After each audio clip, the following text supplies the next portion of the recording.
Wyatt Earp, brave, courageous, and bold. Long live his fame, and long live his glory, and long may his story be told.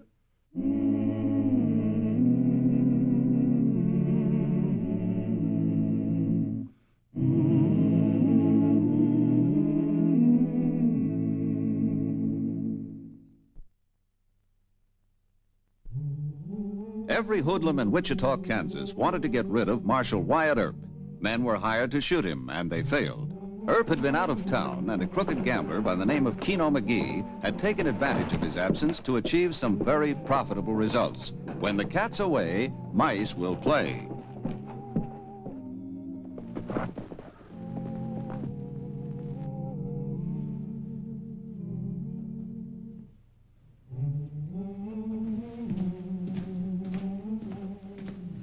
Get out of here! No picture!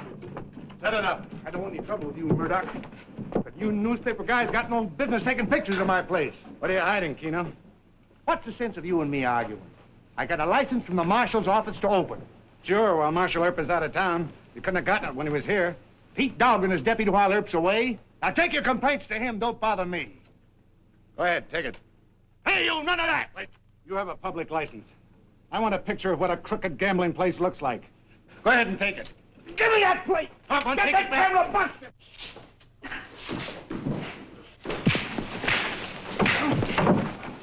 Hold it! Hold it, Mac! Hold it! Hold it! That's Marshal Earp. Go on inside. Rest of you men, break it up. Go on, move. What took you so long? You said you'd be gone only 10 or 12 days. I'll tell you about that later. Now, what's going on here? I want Keno's place closed. I want you to take back his license. Oh, no, Mr. Murdoch. We just kind of lost our tempers, that's all. Your name's Keno? Keno McGee. And Pete Dahlgren, your deputy, gave me permission to open this place. But Murdoch here... Shut up. Things have been happening in your office while you were away. You better look into them and look into them fast, or I'll have a story to write you might not like. See you later. Thanks. That camera cost me $300. There's no paid for yet. You say my chief deputy gave you permission to open? Pete Dahlgren, while you were down in Oklahoma territory. Murdoch doesn't like me. It's a case of personal prejudice. If you don't believe it, just ask Pete. I will. Now, Mr. McGee, you got a good corner here. The saloon has always made money. You just keep your nose clean. Oh, hello, Marshal. We missed you around here. I missed you, too. What do you got? Just got a shipment of new cards. Gotta change them every now and then. Yeah, I know. Sometimes it's hard to keep 52 of them in the same deck. That's what causes a lot of trouble in Wichita.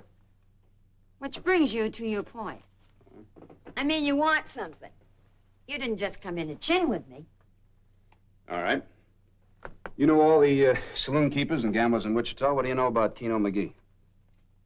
Sometimes I think you don't like me. Why do you say that? Because every time you ask me a question, it's one I could get shot for answering. Well, you'll be waving goodbye to a lot of people around here, so don't let it worry you. Now, we're talking about Keno. Must have been a one-sided conversation. But if you have to know, I ran across him in Dodge a few years ago, before I ever had a place of my own. As a matter of fact, he asked me to work for him as a dealer. Thought I'd be a novelty. Go on. They were fixing to run him out of Dodge at that time. Man's got to be a pretty bad boy to be run out of Dodge. Crooked gambling? Oh, lots of reasons. Blackmail, payoffs. You don't stop anywhere. Sounds like a nice, pleasant fellow. That's why I wish you wouldn't ask me those kind of questions. Because people like Keno don't stop anywhere. Well, don't worry, Miss Kate. Don't worry. I didn't know the right thing to do about Keno. He was off to Oklahoma territory helping your Indian friends. I just had to use my own best judgment, Wyatt. Did Mr. Murdoch tell you that Keno's application for a license had been turned down once before? Yes, he did. But they've been enemies for years. The way I got it, Keno tried to buy the mortgage on the Eagle, put Murdoch out of business. But that's ancient history, Wyatt. How long has he been operating? Hoping we could go Thursday, about 10 days. Any trouble so far? No, sir. Sam Renfro knows the man better than I do. But both Sam and I agreed that the man was entitled to a license. No, I'm not asking you to explain anything, Pete. It's just that this man's got a pretty bad reputation. Well, if I did wrong, I'll get my horse and start riding. No, I don't think you did wrong. I think you did what you thought was right. You and the rest of the deputies have backed me to the limit so far, and I feel the same way about all of you. So let you and I keep our eye on Keno. Thanks, Wyatt. Oh, howdy, Sam. Oh, Pete, if you see Mr. Murdoch out there around, will you send him on over? Murdoch's not here yet, huh? No, not yet. Hey, you must have had quite a showdown with that Daggett gang. Well, I sure could have used you and that great left-handed shooting of yours. Captain Benteen says you saved them 2 Indians from the happy hunting ground. You turned up a cache of 400 Winchesters.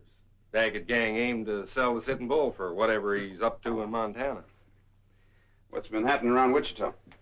No grief. Just that row Pete must have told you about. You think it was a mistake to give Keno the license? No, not exactly. I'd close the fellow, Wyatt. Why take the risk? Murdoch's all riled up. He'll start a big hoorah. Pete said you were in favor of the license.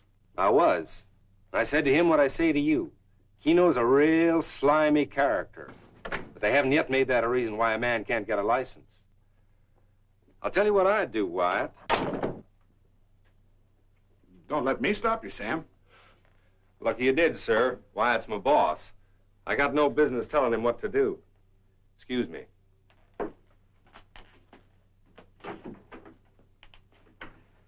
Is that man a good officer? He's the best hand with a gun I got. He's so brave, he scares me. Oh, now, Wyatt. Well, what's the news in Wichita? A story I hope I won't have to print. The city refuses to take any action on Keno McGee, huh? Look, Mr. Murdoch, if I tried to close Keno's place without any evidence, I'd be putting my chief deputy under suspicion. And if I print that story, you and your whole staff will be under suspicion. Go ahead and print it. Wyatt, are you sure of your deputies? What do you mean? Do you trust them? Like I trust myself. Well, I handpicked each one of those men. When I walk into trouble, like a bunch of drunken cowhands boasting that they're going to cut me down, all I got to do is give the word that I want 2 deputies to back me, and they'll be there. I don't even have to look around to see whether it's Sam, Pete, Ted, or Joe. I know they'll be there. Oh, no, Wyatt. We're talking about different things. Look, you're probably right about Keno McGee, but I'm not going to change Pete's decision unless Keno gets out of line. Excuse me, Wyatt. Rowdy Kate wants to see you right away. But the way I got it was mighty important. Thanks.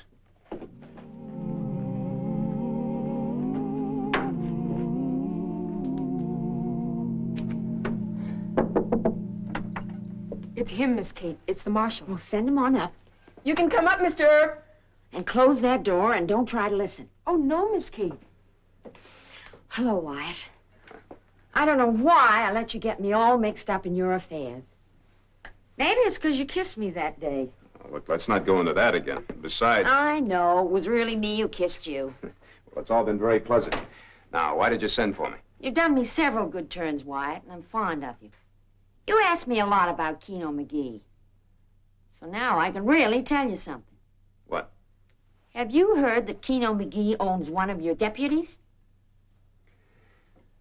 Well, I hate to think that, Miss Kate. Well, could be barroom talk, but I've a hunch it's true. Who? Well, come on, tell me. Which one of my deputies do you think Keno's bought? Well, the way I heard it, it's Pete Dahlgren. That's just a hunch based on spy talk. I don't think Pete'd take a bribe. Well, he let McGee open. He knew that Murdoch hates Keno. Well, Pete explained all of that to me, Miss Kate. But I thank you for your interest. Wyatt, listen to me. It's only a gal's guess, but this gal has been around.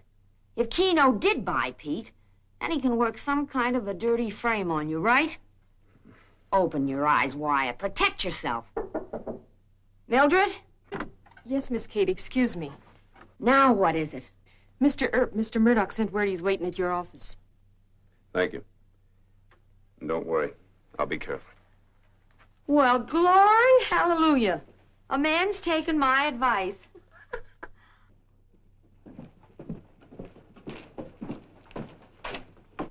I had to send for you, Wyatt. What's the matter? Anonymous letter was waiting for me at my office. Read it. Bribe money in Wyatt Earp's desk. Letting Keno McGee stay open. You think I had something to do with this? Oh, don't be an idiot. It's like I've been trying to tell you. One of your deputies is framing you.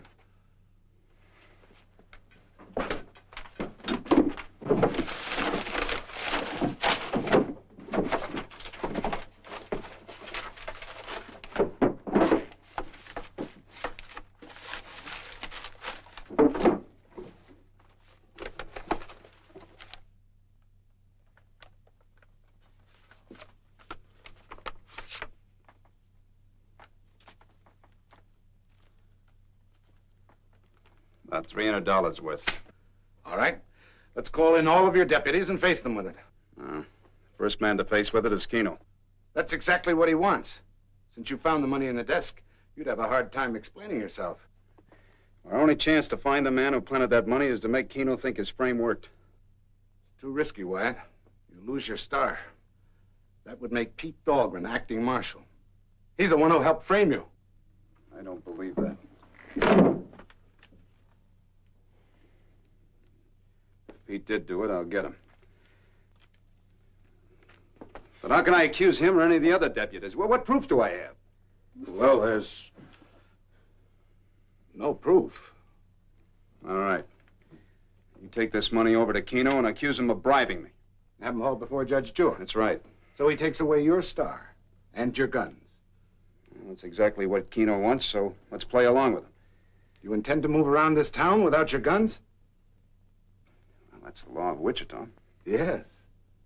Maybe you'll be stuck with it.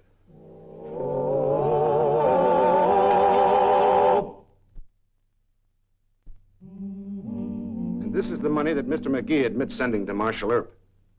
I found the money in the marshal's desk. But it ain't a bribe or anything like that, Your Honor. It's a free will contribution to the peace officers' Christmas fund. Did Marshal Earp solicit this contribution? Well, no, sir, he didn't. He just sort of hinted if I wanted to stay in business around here, I better pay up. This is an astounding charge, Marshal Earp. Have you anything to say? Nothing, Your Honor. You realize this leaves the court no choice but to suspend you? Yes, sir. The court would like to state, for the benefit of the press, that it reserves judgment on Marshal Earp's guilt or innocence. Mr. Earp, you will be suspended for 1 week. If at the end of that period you have not offered a satisfactory explanation of the matter, you will be removed from office permanently. Court's adjourned.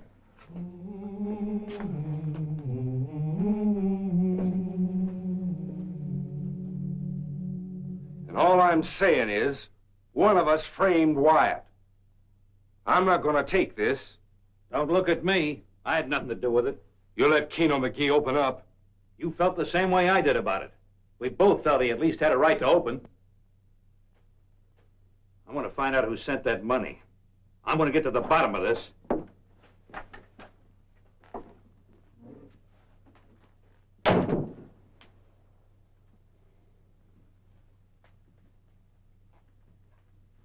Pete? You're acting marshal now. I think we should all quit. All right. I'm willing. So am I.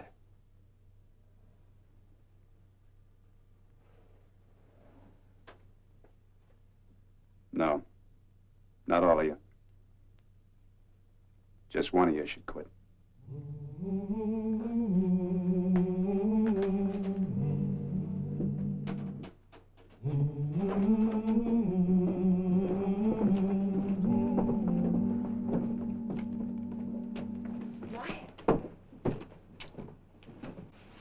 Keno's thrown his bar wide open to celebrate. Free grub and drinks. I'll pay him a visit. No, I'll do that. Put those on, you might need them. I can't. The judge suspended me. Now, do you want to be legal or do you want to be dead? Keep those handy. I'll have plenty of time to put them on after I find out who helped Keno in the deal. I think I can find out. Oh? Now, you go to the hotel. Stay off the streets. Promise? All right. Now, wait here a second until I've got a good start for Keno's place. You be careful. You're the one who better be careful.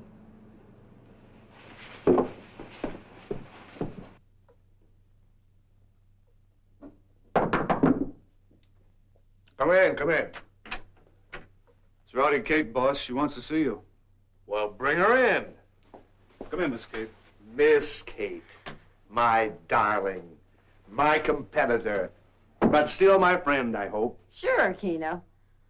Pull that out for me since you're feeling like a gent tonight. Well, it'd be a privilege. There you are, Kate. Thank you. Well, Wyatt Earp got fired. Where's the champagne? Champagne, the best in the house. Somebody told me that you and Earp used to be friends. Used to be for about a week. What's the next move, boss? No move. Why do you call me boss? I didn't come here to play games. I want to stay in business. When do you really open up the town? Wild and woolly Wichita, like it used to be. Not yet. Maybe soon. Dahlgren's your man, isn't he? I'm not talking yet.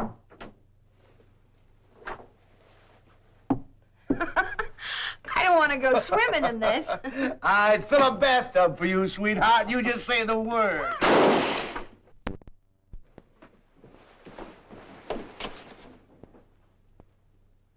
Pete Dahlgren. Somebody shot him. Too bad. You better drink your champagne, Kate. Oh, listen, Keno. I came here to talk business. Dahlgren was your man, wasn't he? You want to know? The whole town wants to know. We'll tell you when the time comes. But no freeze out. You got no worries. Take it easy. You're one of us. There'll be a man around to collect. Naturally. Drink up, Kate.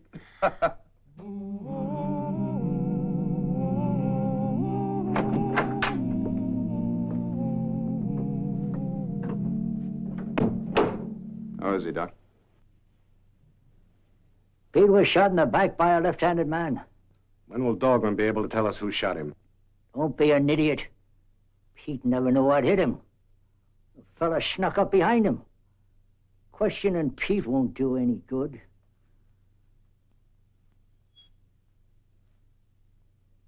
Pete's dead. I'm sorry, Wyatt. It's kind of rough when a man has to die to clear himself.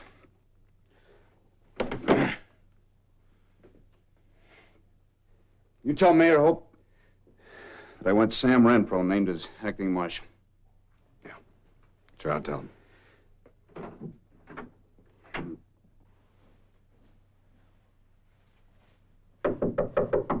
Who is it? Wyatt.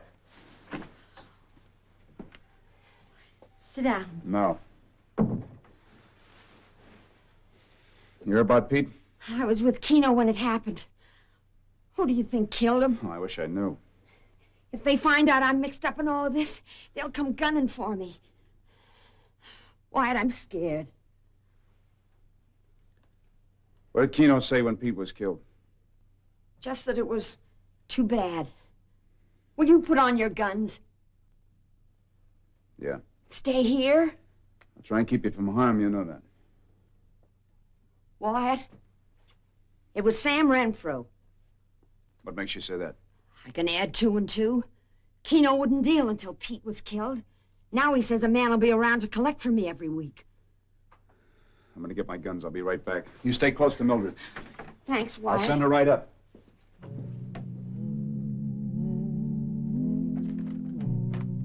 Hey, Ted, you and Joe come in here and help me clean up this mess of paper.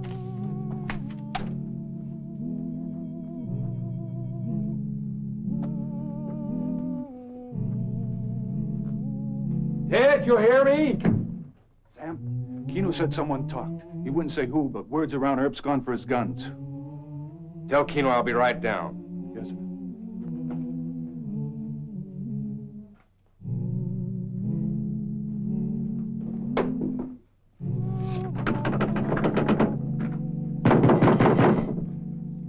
Who is it? Sam Renfro. Open up.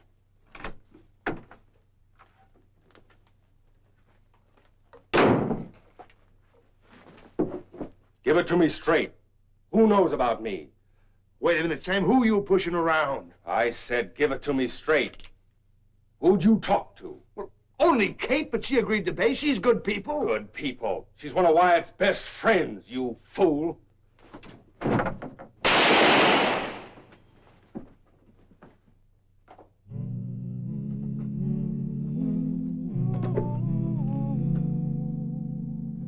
If that man's coming to shoot us, why don't we run out of here?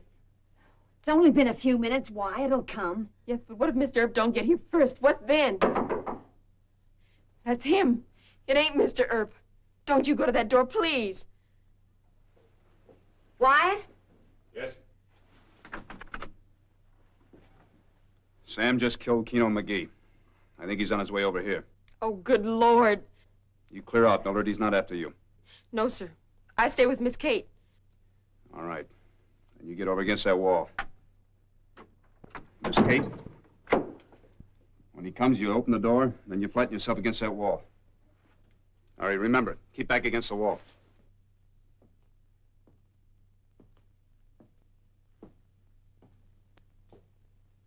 Shh.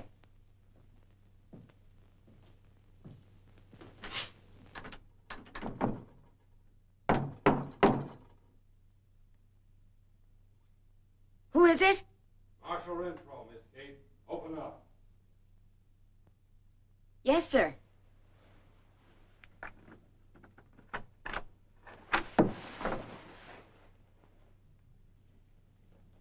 Hello, Sam. You go for that gun, I'll break both your arms. That means the left one first. Just like you shot Pete in the back. You're not that good.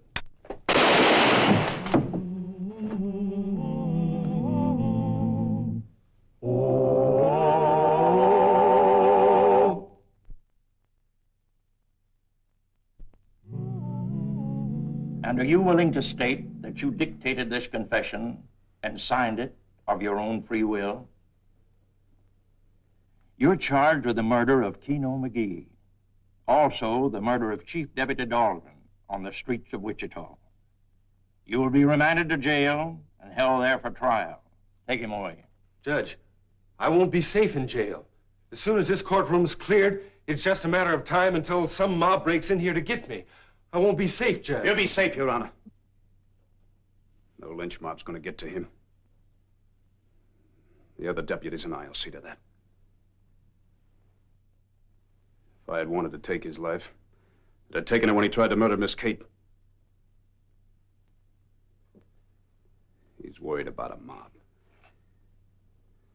Well, I wonder if he's also worried about the fact that he blackened the good name of a fellow worker and then murdered him.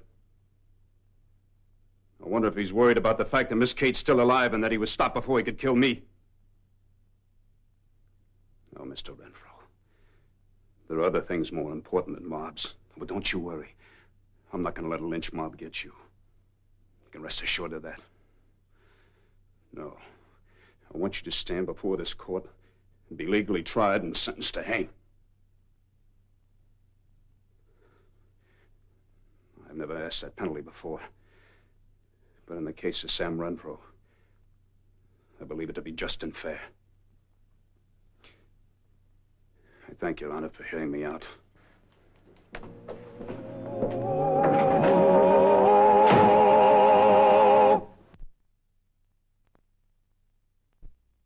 Well, he cleaned up the country, the old Wild West country. He made law and order prevail.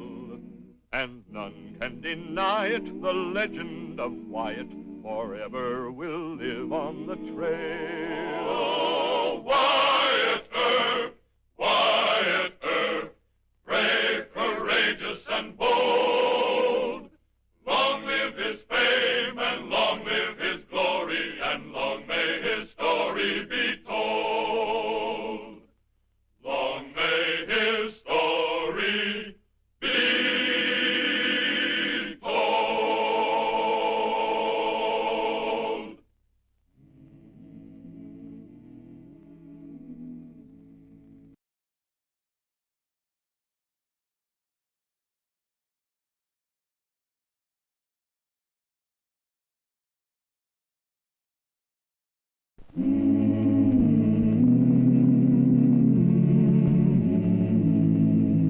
Wyatt Earp, Wyatt Earp, brave, courageous, and bold.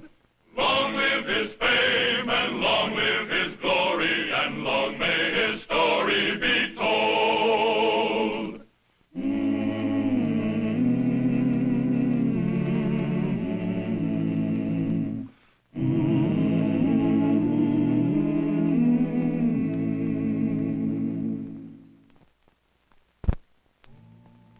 The Frontier Theater in 1875 was almost as rough and tough as the Frontier Saloon.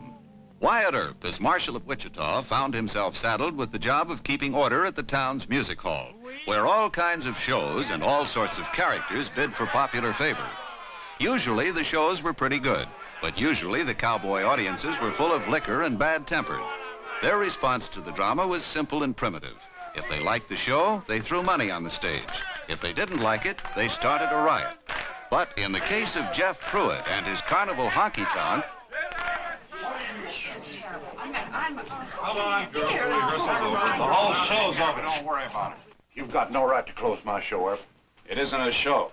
You don't know nothing about it. You're a Johnny Law. You know show expert. I know enough to know what you were running. Your girls are underpaid and they were rolling drunken cowhands. That's a lie.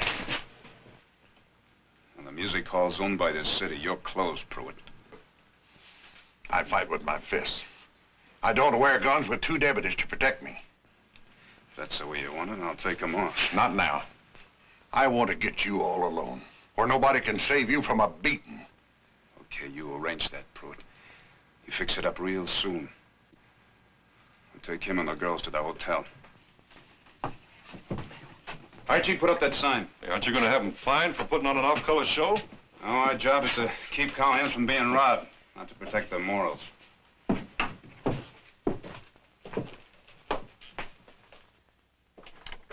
Wyatt, we're going to have more trouble over at that music hall. Jeff Pruitt? Now it's that new company, the Harlow Players. What's their problem? Well, Harlow's been making the cowhands sore at him. Mr. Murdoch says you'd better come right away. Show business. Had more trouble with the music hall than 10 saloons put together. Now remember, my darling, a child's duty is to be honest, cheerful, and obedient. Do I have to obey him, Mama? He is not my real papa. Hush, my dear. You must obey Mr. Lash. I myself have vowed to love, honor, and obey him. But he is cruel. He makes you cry. The truth, from the lips of my own little girl. How could I have consented, in a moment of weakness, to marry Mr. Lash? Well, you shouldn't have done it. Hark! It is he. It is Mr. Lash. Oh, Mama, I am afraid. Do not be afraid. So.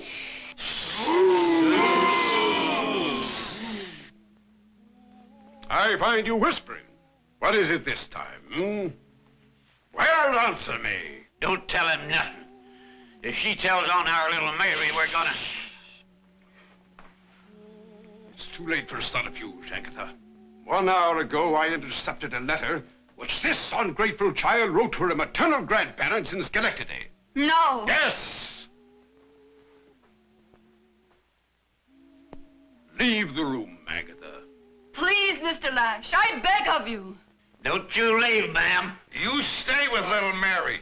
I am your husband. Leave the room. Heaven help us. Now, you ugly greedy little fiend. I'll teach you to write lies about me. It is true. You are mean and cruel to my mama. Oh, indeed. Well, I can be meaner. I'll teach you what cruelly feels like.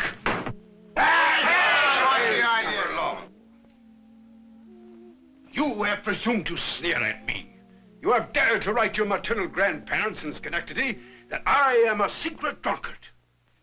You have spied upon me, you ungrateful child. Let me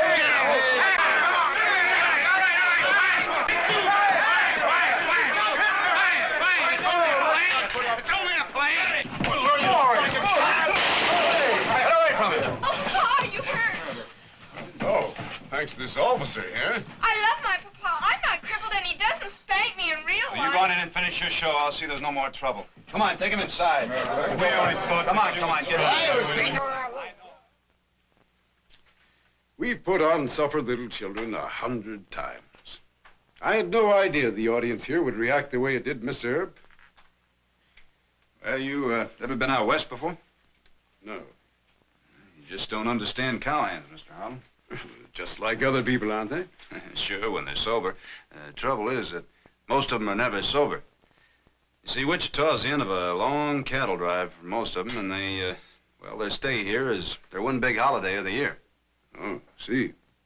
Now, before your show opened, I had to close an all-girls show. They probably resented that.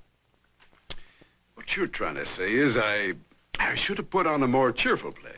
Yeah, I guess that's what I want to say. You see, they don't care much for villains. Well, then we're finished. How's that? I'm down to 2 sets. The one we used tonight and one for Death to the King. Most of tonight's audience demanded their money back. Oh. You got financial troubles, huh? I haven't told my wife, but they held our other sets and most of our costumes in Kansas City. Panic of 73 is still lurking in the wings, you know. Can't you put on the other play? I'm an even worse villain in that one. Papa, can't Mama and I come in now? Well, all right. The dying swan, catch. Oh, it isn't proper. Papa should have caught me. You're a strange man. Jeannie. Don't scold her, hon. Jeannie's just putting that on, mister. She aimed herself straight at you. Why, Papa, I did not. Oh, it's all right, Jeannie. I like you, too. Well, Mrs. Harlow, your husband and I talked it over, and we decided you ought to put on Death to a King tomorrow night. Well, yes, we'll put on the King, Won't that start another riot? Well, I hope not. Anyway, my deputies and I will be on hand. It seems I have no choice. That's right. Our company's financially embarrassed and down to 2 sets. Papa doesn't think Mama knows, but we both know. Jeannie. That's all right. I've been broke a few times myself. You won't let those cowhands hurt my papa, will you? Jeannie, I give you my word of honor. Good luck tomorrow night. Thank you, sir. The swooning princess. I fell right into the arms of the law. You'd better fall right into the arms of Morpheus. Yes, Mama. Good night, Mr. Earp. Good night, Jeannie. Good night. She's very sweet. Good night. Thank you. Stupid cowhands. Yeah, they didn't get that actor away fast enough. Earp jumped him at the stage door. When do we try it again, Jeff? Well, tomorrow night if Harlow's got the guts to put on another show. But no cowhands this time. Let them start the rumpus. And you boys grab Harlow, put him on a horse, and head for the Douglas Avenue Bridge. Earp will ride to the rescue, and we've got him.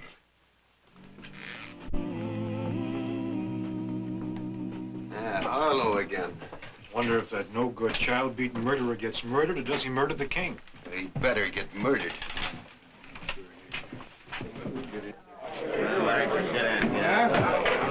Hi, White. Hi, Marshal. All right, hold it down. Good evening, ladies and gentlemen. Last night, some of you folks out there in the audience took the play too seriously.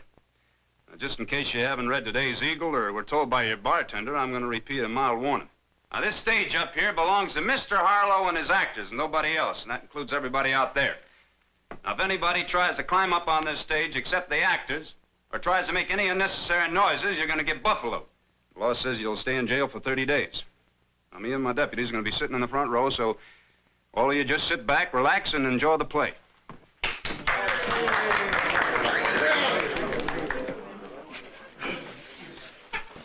And now, on with the play.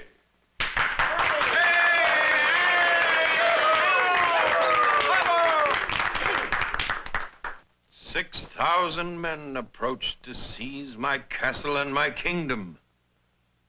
And I, alone and deserted. My life is like this piece of cord.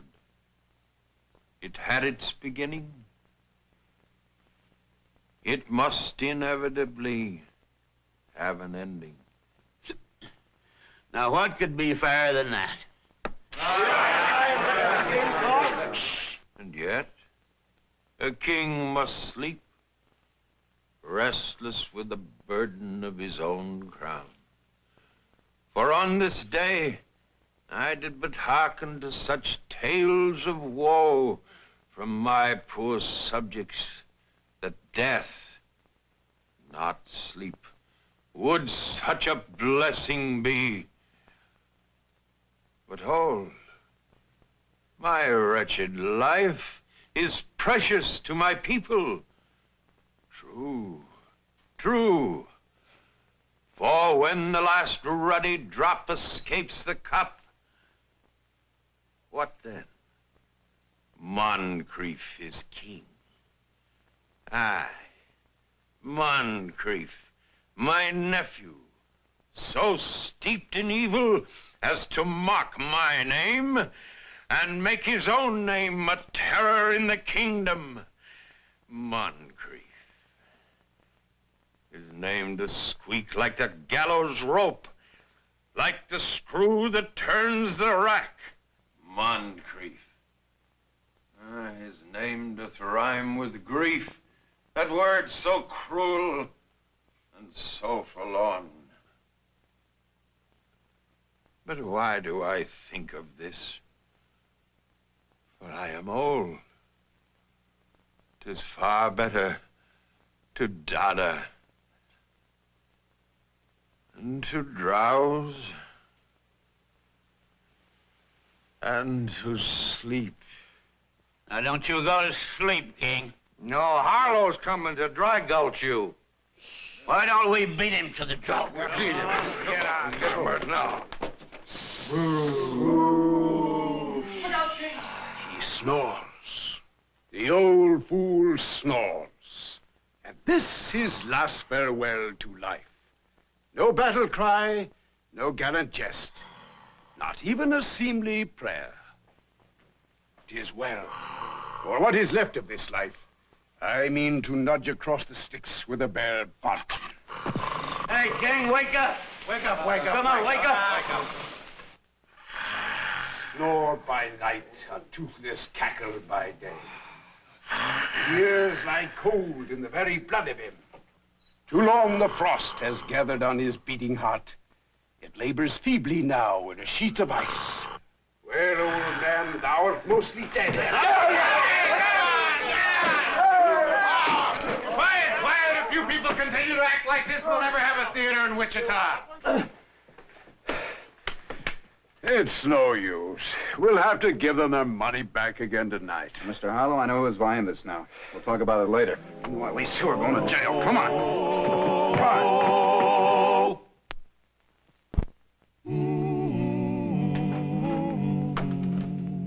Don't shoot, Marshal. Now, you were there, you saw what happened. Yep. I thought it was just cowhand stupidity. But the men that tried to grab Harlow tonight trail with Pruitt and his gang. Simmer down, my No, friend. not this time. I promised Harlow I'd protect him. I didn't. You kept Jeff's men from giving him a good dose of tar and feathers. That's not the point. Now, Wyatt, whether Pruitt caused the trouble or not, Harlow is partly responsible. How do you figure that? You can't play Christopher Marlowe to a bunch of cowhands. I know the poor fellow's broke and his company's stranded here, but he should never have attempted death to the king. That's still not the point. Well, what is the point? Handful of drunken cowhands and Pruitt's men are trying to close a music hall. That's the point. Well, it seems to me they've succeeded. Well, they can't let him get away with it. What are you going to do? If they do get away with it, I might as well turn in this star. Wyatt, you're mad and upset. You're darn right I'm mad and upset. I don't like giving my word to a man and then not being able to keep it. But the main reason is nobody puts anything over on me. I'm the marshal, and the marshal can't afford to let him get away with that. You know that. He's through. All right, go ahead and arrest Jeff Pruitt. That show of his, Your Clothes Was Filthy. I'll back you up on that. What's it going to do? What good? The music hall would still be closed, and Harlow and his actors would still be flat broke. All right, we can take up a collection. I've already done that. Huh? My deputies arrested 23 men tonight. I gave them the choice of kicking in $10 apiece or being arrested for disorderly conduct, so they all kicked in. $230 worth. It's mighty irregular. Oh, but I approve. Yes, I do. I approve. Thanks. Well, isn't that enough to get Harlow and his company back to their next stand? Wyatt, Mr. Harlow's here. Oh, good. Send him in. Come in, Mr. Harlow. Mr. Harlow, I believe you've met Mr. Murdoch, the editor of the Wichita Eagle. Yes, he gave me a very nice notice in his paper. Good evening, sir. Good evening, Mr. Harlow. I guess I'd better run along. You two will want to talk. No, wait. I want you to hear what I have to say. Mr. Harlow, how much would it cost to get your troop out of town? Oh, no, we couldn't accept that. We'll find jobs and try to save another stake. Well, this happens to be a free will donation made by the cowhands that tried to break up your show tonight. That sound better? Mm-hmm. Now, how much will it cost? Well, $200 or $300 ought to pay our bills here and get us back to Kansas City. Kansas City, huh? And what play would you do there? The Tale of Two Cities. By Charles Dickens. Yes, I made the serial story into a play. The audience like it? Oh, they love it, Marshal. Our top box office attraction, all through the East. Well, if you had the sets, is there any reason why you couldn't play it here? Here? After what happened Now, to look, Mr. Harlow, I want to keep the music hall open. Now, wouldn't you like to have another chance at Wichita? Frankly, Frankly, Mr. Harlow is scared, and I don't blame him. All right. There's your money. Now, that's a sensible solution. Good evening, gentlemen. Good evening, Mr. Murdoch. And, Wyatt, you'll feel better in the morning. Sure. Mr. Harlow, what kind of a character do you play in Tale of Two Cities? I play Sidney Carton, a great heroic role. I change places with the husband of the woman I love. I go to the guillotine in his stead. Do you think they'd boo me here for that? I think Mr. Murdoch's probably right. Got to try it in Kansas City. But you want me to play it in Wichita. Why? For purely personal and selfish reasons, Mr. Harlow. Still, why? I took a licking tonight. I promised you'd finish your play without any trouble. My job, you can't afford to be licked. Neither can I, Mr. Earp. You wouldn't have any objections, would you, if I used this money to fix up a set for the Dickens play? I can't think of a one. See you at the music hall. Tomorrow night.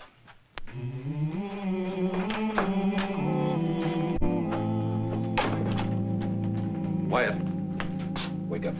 Hey, take it easy. It's just me. Did you find anything new but on the saloon beat? Yep. Pruitt got drunk over at Rowdy Kate's and talked too much. He says he's going to let this new show run without any trouble, and then he's going to grab Harlow before the curtain goes down. Oh, what's he got against Harlow? Nothing. Except he figures that you're going after Harlow. He's bragging that he's going to bushwhack you. He's going to take your guns away and beat you up with his fists. Hey, that's good. Almost too good to be true. Are you sure? Rowdy Kate passed me the word. She hasn't lied to us yet. I trust her. Go get Brick. We gotta plan this carefully. Right.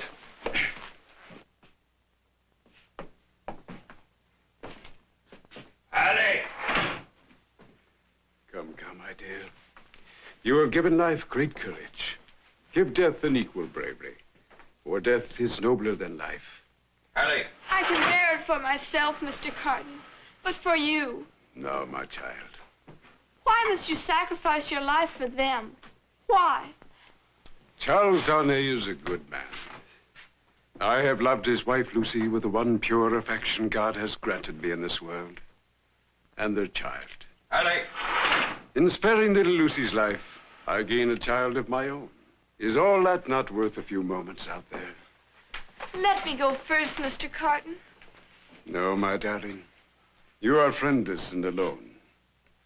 If you went first, I might lose you. His angels might hurry you away. Oh, but I would wait. I promise, Mr. Carton. I love you. How fortunate we are. We meet in prison, and by chance of numbers, we are together now.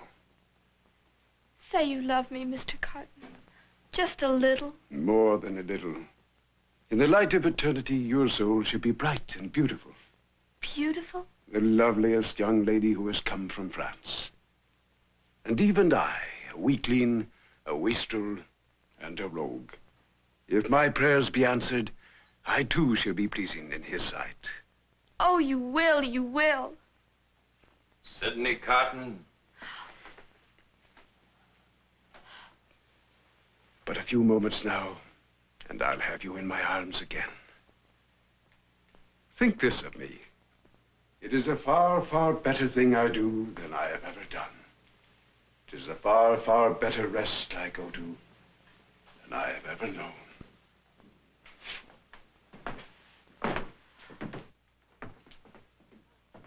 Alec!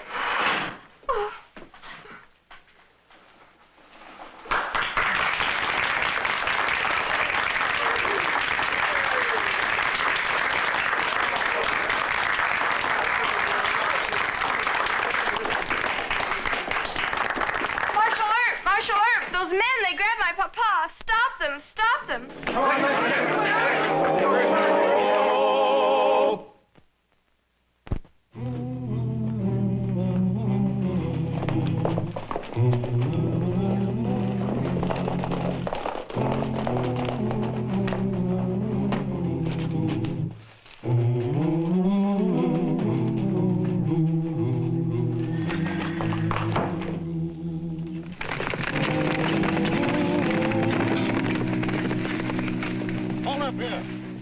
Get him off of there.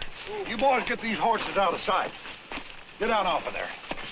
Our Earp will be along soon because a lot of people saw the way we went. And I want you to walk right around in a little circle in this road. And don't run out on us. If you do, we're going to shoot you down, understand?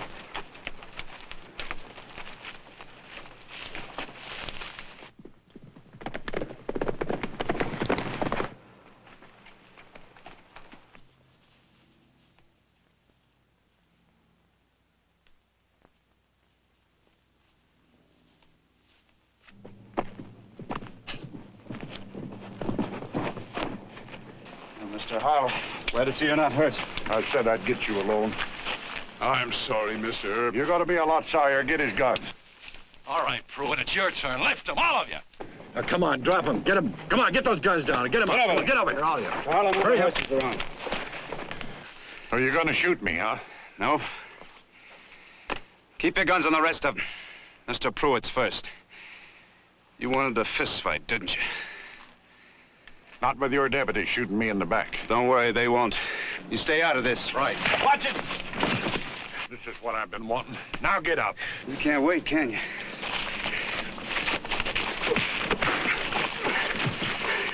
Come on, get up. Go on, Pruitt. Get up, Pruitt. Come on.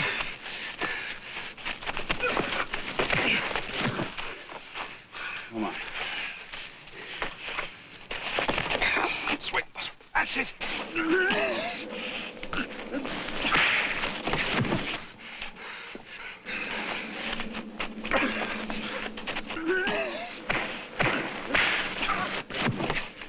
Get up. You ain't hurt.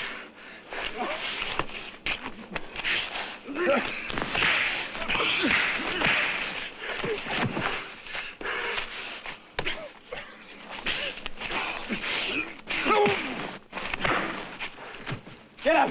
No, mister. You whipped him. You're next. Push him out.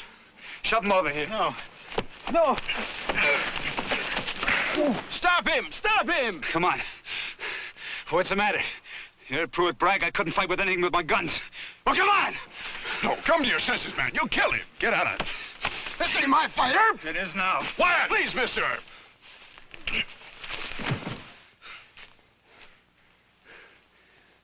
better get him over to the Fabric's office.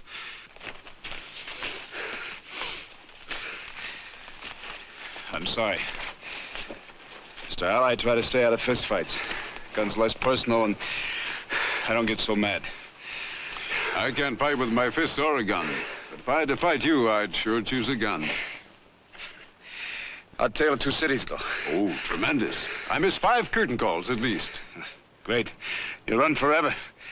In Wichita, that means about 2 nights. You better climb aboard. Aren't you riding back? No. We'll take a little walk. I'll see you in town.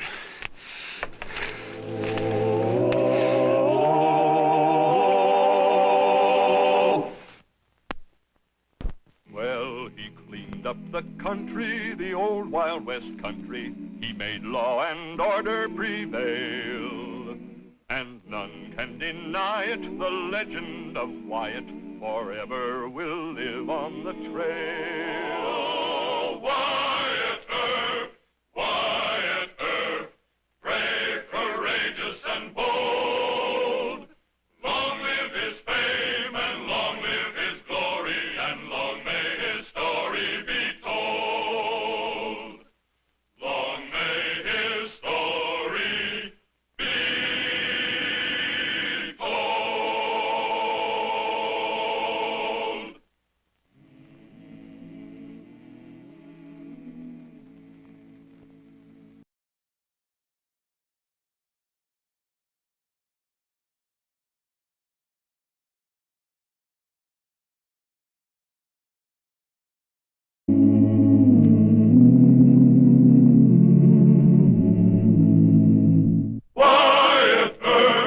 Wyatt Earp, brave, courageous, and bold.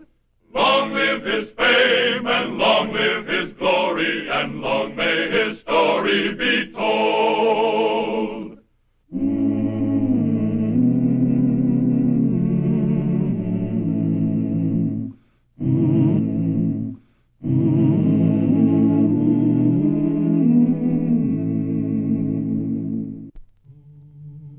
When cowboys were robbed and murdered for money won at the Keno House, Wichita's popular cowtown casino, they became suspicious of the owner and his gamblers. To find out who was trailing and robbing the cowboys, Wyatt Earp began making the Keno House his special beat.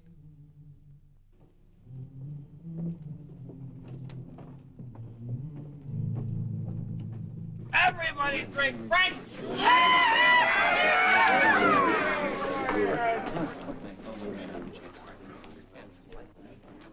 Evening, Wyatt. I was just about to send for you. Got a heavy winner, huh? Yeah. Puncher named Roy Blake. Just cashed in over 1,000. You talked to him? Didn't do any good. Said he could take care of himself. Said he'd like to see any Wichita stick-up artist try to take that money off him. Hey, Roy, what are you going to do with all your money? I'm going to take it back to Texas. That's what I'm going to do. Well, real patriotic. Hey, quiet. Roy himself has got a few words to say. I'm going to spend this money on breeding stock. I'm going to give myself a spread of my own. Hear that, boys? Let's think through a future cattle king. Future cattle king. I don't want no more to drink. I better be getting back to camp. Sure, Simp here and me will come right along. See you get back safe. Yeah, sure. Shorty. Simp, old friend, I don't need no help. I can take care of myself. No, you're carrying a payload. You need protection. I need protection, boys. I have to have a bodyguard for all this money I want. Frankie, good luck, boys. Break the bank. Watch it, boy. This one I'll watch myself. Real pal, real friendly. That's what I'm gonna have. Here's my old pal. Oh, I'll buy a drink for your horse. Come on, get out of here. Let's go out to the ranch. I'm gonna buy something for everybody, boys. Come on, Sim, let's get up there. Rock riders, let's go. Come on, let's go. Get out of there.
Morning, Marshal.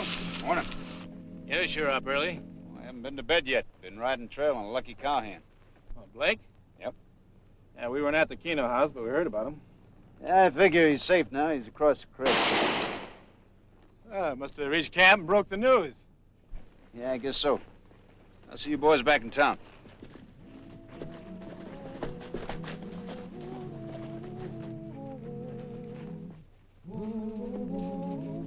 Marshal!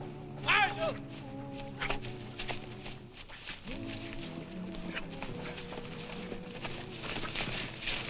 Blake's been killed. That's the shots we heard when we was talking. You seemed kind of interested a while ago, Marshal, so I thought maybe you'd like to see for yourself. Come on, show me. Come.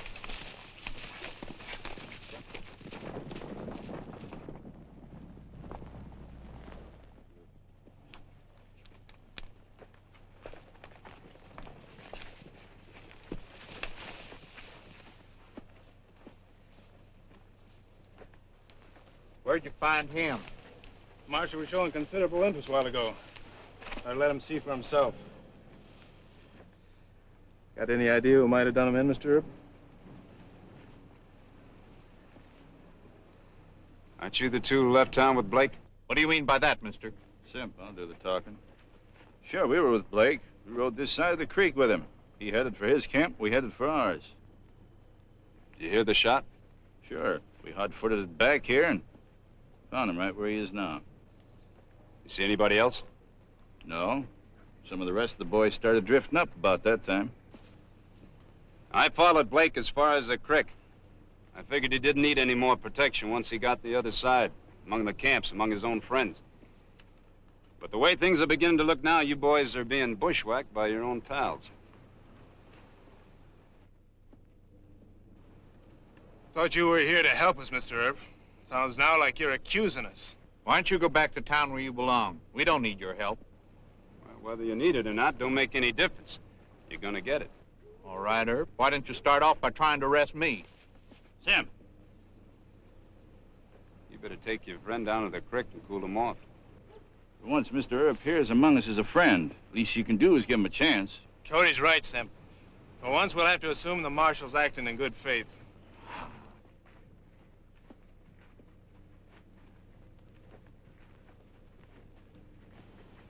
What do you propose to do first, Mr. Earp? I don't know yet. I'm not so sure I'd tell if I did. But so far, every man that's been murdered and robbed never had much of a chance to put up a fight. Every one of them got it closer to Cowskin Creek than they did to Wichita. Meaning? Meaning he must have thought he was among friends when he was killed. Think it over.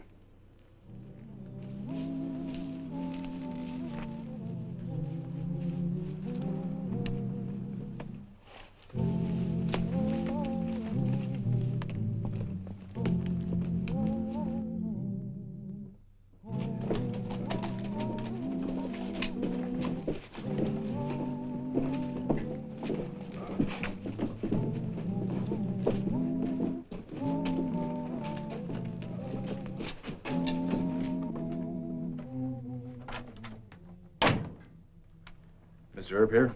Yeah, he's right over there.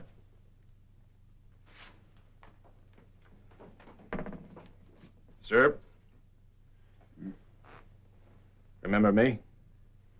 Oh, yeah. Yeah, sure, but I never did get your name, though. Jeff Burns. Please. Could I see you alone? Yeah, hey, fellas, let us have the room for a minute, will you? Yeah, sure.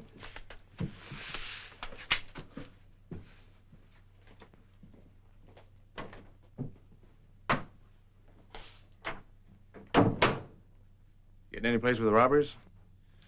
No. That's probably because the Keno house hasn't dropped any jackpots lately. That's what I wanted to talk to you about. I got an idea. Hmm? It's simple. All you need is another big winner over there. If the bait's big enough, it ought to bring the robbers out. Yeah, well, I thought of that, but trouble is I can't find anybody to qualify for the job. Anybody from town look just like what it is, a setup. Needs a trail riding cowhand. I know. That's why I'm volunteering. Why the sudden change? The other morning at the creek, I had a feeling the boys were suspecting me. Well, I guess we feel about it like this. Fighting cowmen might come pretty easy to you, Earp. But robbing them, well, that's something else again. Thanks. Welcome. How do I get the job? You know what you're getting into? Those killers never leave any witnesses, you know. Earp, just like you, I figure these killers are in our camp. And to me, that's worse than if some Yankee were taking us. It's like treason. You want to get your bare hands on snakes like them. Okay, Cheyenne, you got the job. Let me give you a warning. Don't tell anybody about this. I won't. I mean that. You understand? Sure do. I really do.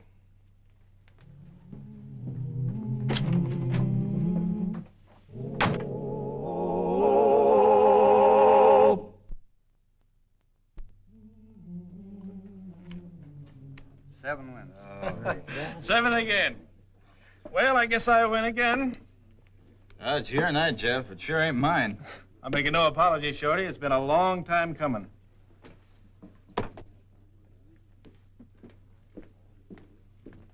Good luck. Thanks.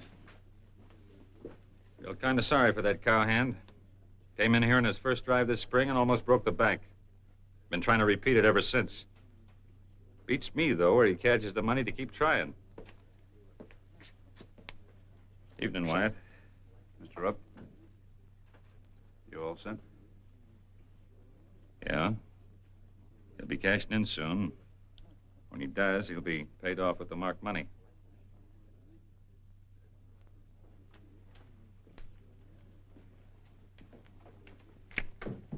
You win again. Well, that's it, dealer. I think I'll quit while I'm still ahead. Your lucky night. Big winners, huh? You bet. Those are not all the chips he's cashed. That's what you get for being lucky. Wyatt. I'm just lending this money in the interest of clean government. I expect it back. I'll do what I can, Mr. Rupp. Well, what if things go wrong? You mean if the robbers do get away with it? Yeah, who's going to pay? Guess I'll just have to spend about 5 summers working it out. Thank you, cashier. Thank you very much. Come on, boys, step up to the bar. Name it. Come on. Let's have a drink whenever you want. My money. How about a drink, Mr. Rupp? Oh, thanks. Come on, now let's have it. Everybody.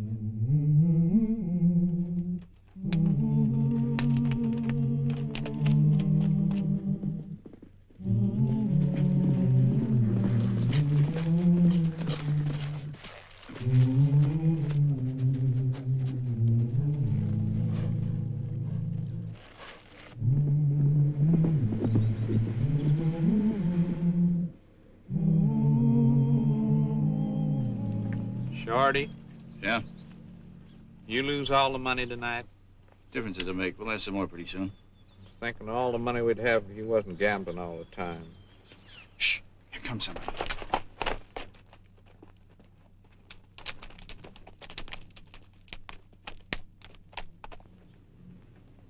How do we know Jeff's gonna be alone? Maybe we should have robbed that one. Because he wasn't with his bunch tonight. He was by himself. Chances are he'll ride back to camp by himself. You got something better to do, maybe? I didn't mean nothing, Shorty. Stop picking on me. And stop being at me.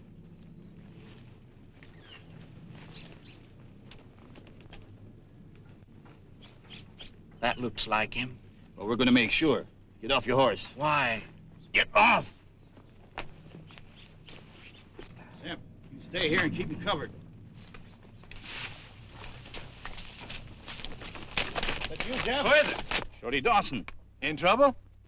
Simp's horse. He's got the colic or something. You know anything about sick animals? Not much.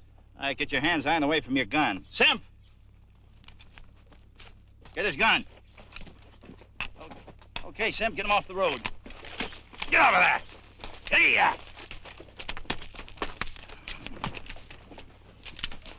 Sorry to have tricked you, Jeff, but we mean business. Yeah, I see you do. Get down.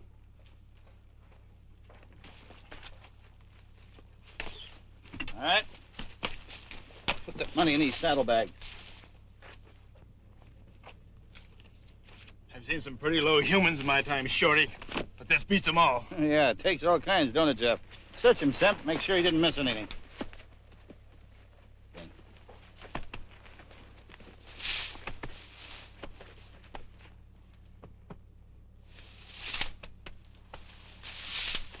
Ain't nothing left. Semp here's always wanting to be a gunman with a big reputation. Only he ain't fast enough. But he gets a big boot out of pretending he is. With me, it's different. I don't like killing. It's all yours, Semp. See you up the road.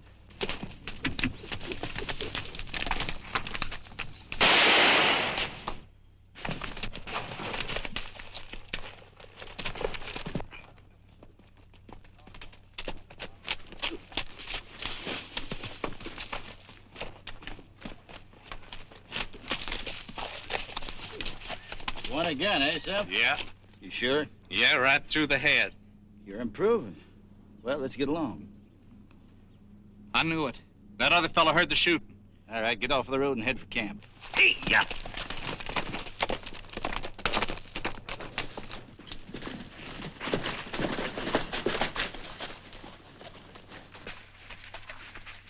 Horse left the trail here. Did you find Jeff? Never seen it. Oh, you check the trail up there. I'll get into this. Come on.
Glad to see you alive and kicking, Jeff.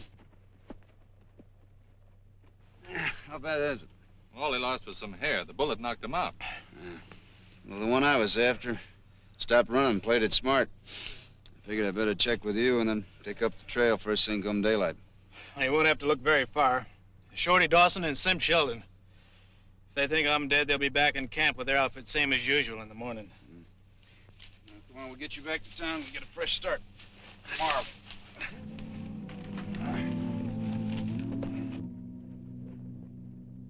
When this outfit moves, me and Semp are going to move with it. Month's enough time to see the sights of Wichita and lose all your dough. Yeah. Hey, who's that? I don't know.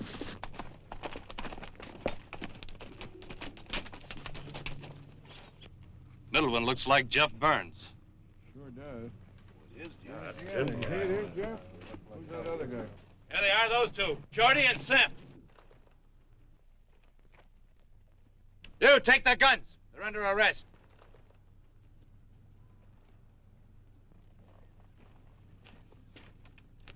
Those two robbed me last night and shot me up. They're the ones who've been knocking us cowboys off for the last month. You're hard to convince. Take a look in Shorty's saddlebag. The money he stole is marked in the corners with Whitey Rupp's initials.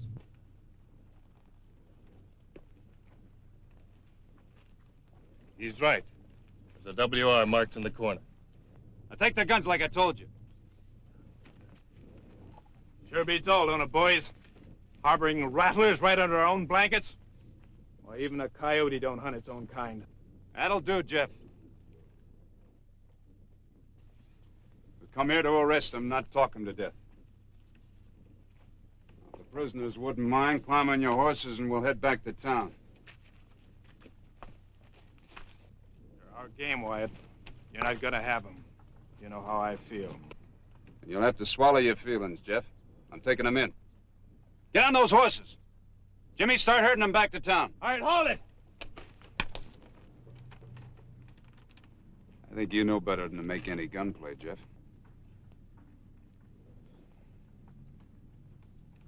All right, Herb. But it's not because I'm afraid of you. It's because you're here as kind of a friend. And this cow camp, rough as it is home. And nobody likes to mess up his home with dead visitors. I appreciate your hospitality, Jeff. Come on, get him going.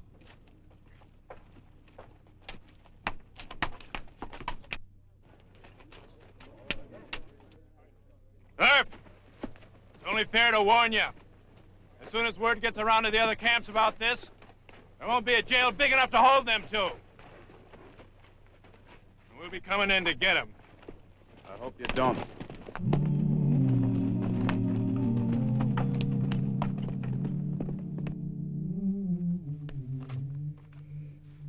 All there?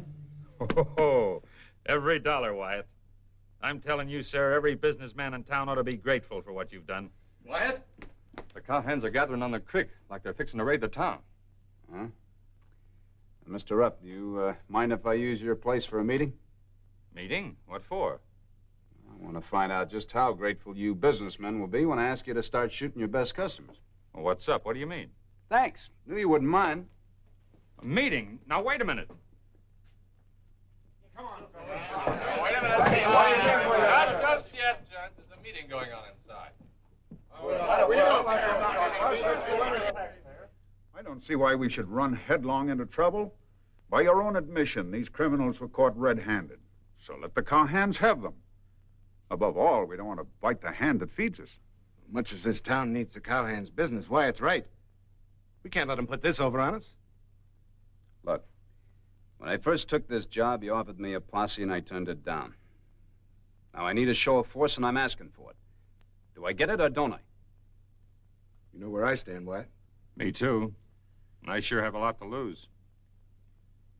How about you?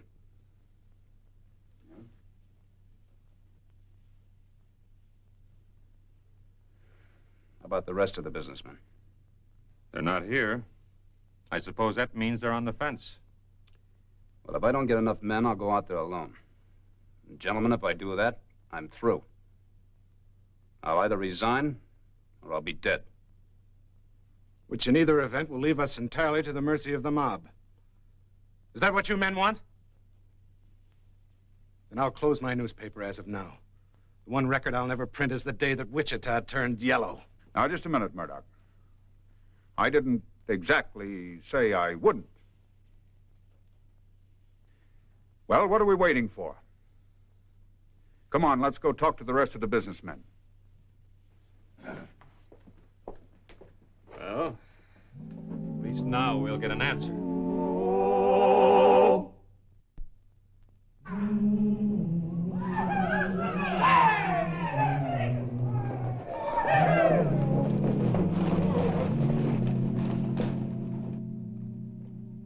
Hi, boys. Welcome to Wichita.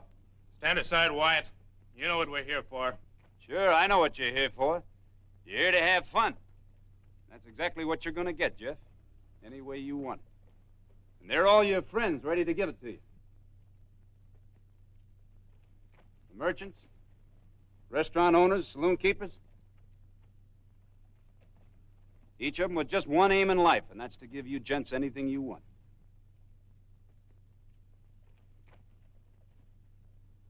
So it's up to you, Jeff. You and your friends. What do you mean it's up to us? Whether you come into town with guns or without them. If you want to come with them, you have to come shooting. Today you got a choice. We didn't figure the whole town would turn on us, Jeff. This is different. You heard the marshal. How do you vote? No use running head on into a militia. Them two robbers just ain't worth the risk. Everybody feel the same way? Yeah! Come on, fellows, let's have fun. Where do you want us to leave the guns, Wyatt? Just drop your belts in the street, Jeff. You can pick them up at the Texas house on the way out of town.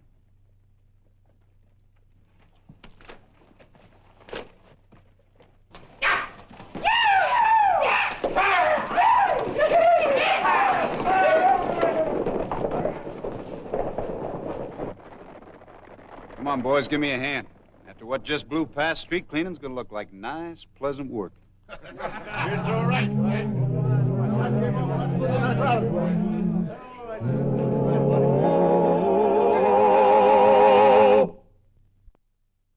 Well, he cleaned up the country, the old Wild West country. He made law and order prevail.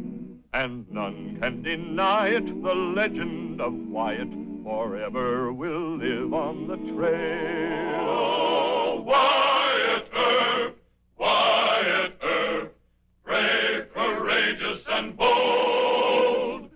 Long live his fame, and long live his glory, and long may his story be told.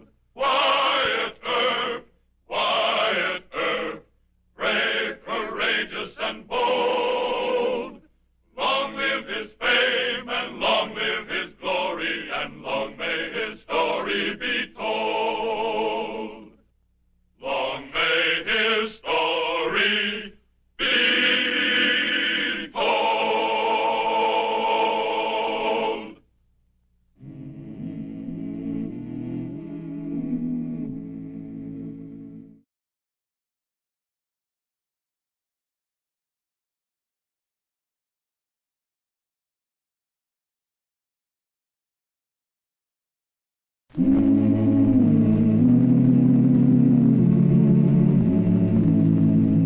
Wyatt Earp, Wyatt Earp, brave, courageous, and bold. Long live his fame, and long live his glory, and long may his story be told.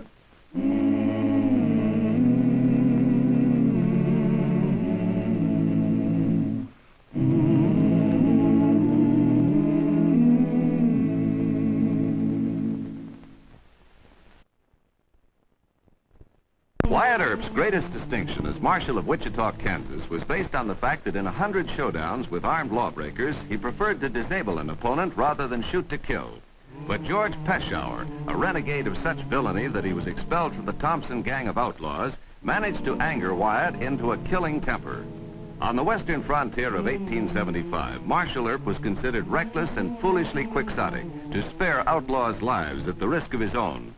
And in the case of George Peshauer,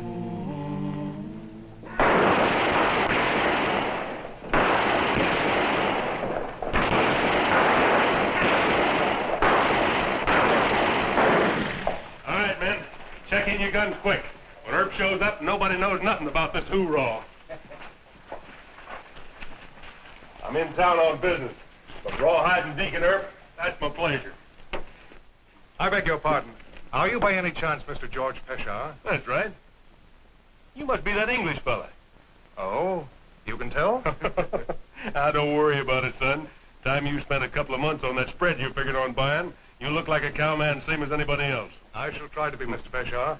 What do you say? Let's go in and get a drink. Thank you. I'd like...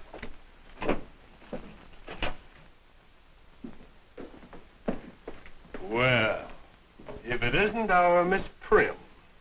Sorry. We haven't one vacant room. Oh? Is your bar filled up, too? Come along, mister. I don't believe I remember your name from the letter. Evatt. Rodney Evatt. Ah.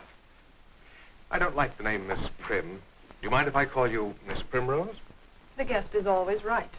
Nobody ever gets anywhere with her, son. She's a mama's girl, proper and prim. Well, I've been here 2 days, and this is the first time she's spoken. I thought customs were a little bit more breezy out here in Western America. Well, you didn't speak to me. Well, that's true, but I thought the lady was supposed to speak first. Hello, Mr. Pershaw. Hello, Deacon. Son, this is Deacon Wyatt Earp, the big law and order man in this town. Marshal Earp, I've heard a lot about you. Who did that shooting just now? I wouldn't know. You wouldn't, huh?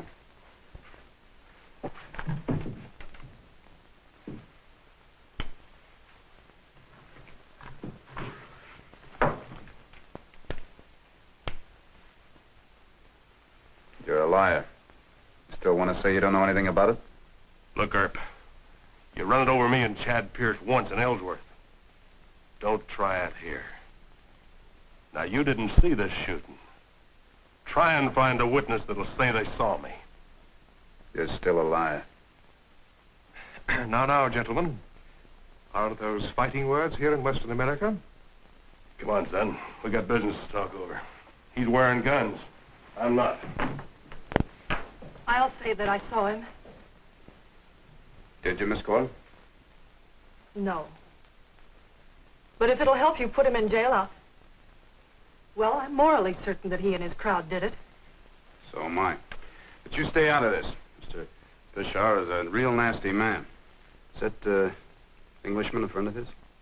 I don't know. Mr. Evett checked in yesterday. Well, they couldn't be friends. Mr. Evett looks like a newcomer to me. Yes, he is. Well, I guess he's over 21. Say hello to your mother for me. Mr. Earp. Look, there's nothing I can do, Miss Coyle. But you know that man's going to cheat Mr. Evett in some way. Why isn't Peshar the one that Ben Thompson refused to ride with anymore? Yeah? Then Mr. Evett's in real danger. Well, he's liable to be bilked out of some money, yeah. Well, can't you warn him or tell him that... Look, the British are as stubborn a group as we have. A lot of them have bought ranches in Texas and Arizona territory. If they've been cheated, they kept their mouths shut and worked their own way out of it. Don't you worry about him. He'll be all right. You just help your mother take care of this hotel. Now, these two sections have year-round grass. The little stony creek runs right through the middle of the place. Well, it sounds ideal for cattle. She'll carry 5,000 head, easy. Well, where do I buy the cattle? From the same place you buy the ranch. George Peshawar and Company. Good. Oh, that simplifies matters. I'd like to see the place. Could we ride down that day? Well, not today, son. It's 150 miles. 100? Well, that would be a bit of a gallop, eh? I say, young chappie, you must be a blinking Britisher. Why, yes, I am. Fancy that. And how's your fuddy-duddy old queen? You take that back and apologize to my friend. I'm apologizing to no one. Kings, queens, or even you. No. No, he's mine. Nor you.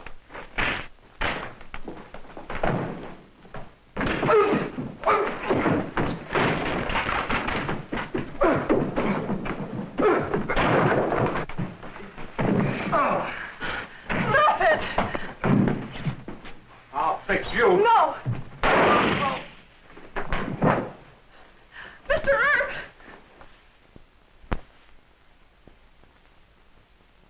You killed him. I had to. He'd have got you. Yes.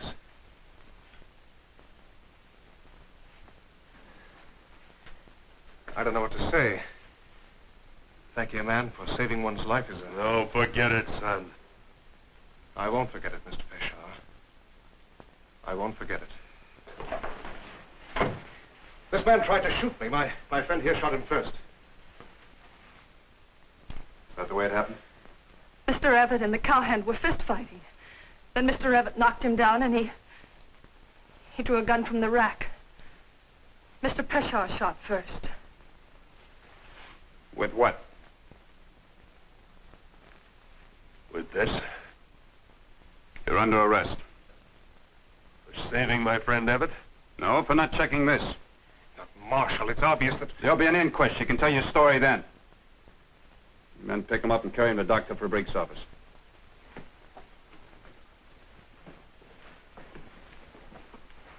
He doesn't need a doctor. He's dead. Dr. Fabrique is also our coroner. Come on, we'll take a walk over to the jail.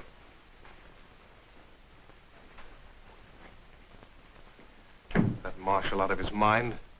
Mr. Peshawar saved my life, and now he's being arrested. It doesn't make sense. Well, you're the one who's addled. Addled? Oh? Peshawar's a killer. Why, he didn't care about saving you. He saw a chance to kill a man, and he took it. I beg to differ with you. And now, if you'll excuse me, I'll go bail for Mr. Peshawar. Wait. Just answer one question, please. Of course. Is Peshawar trying to sell you something? A ranch and some cattle? You American woman. It's amazing.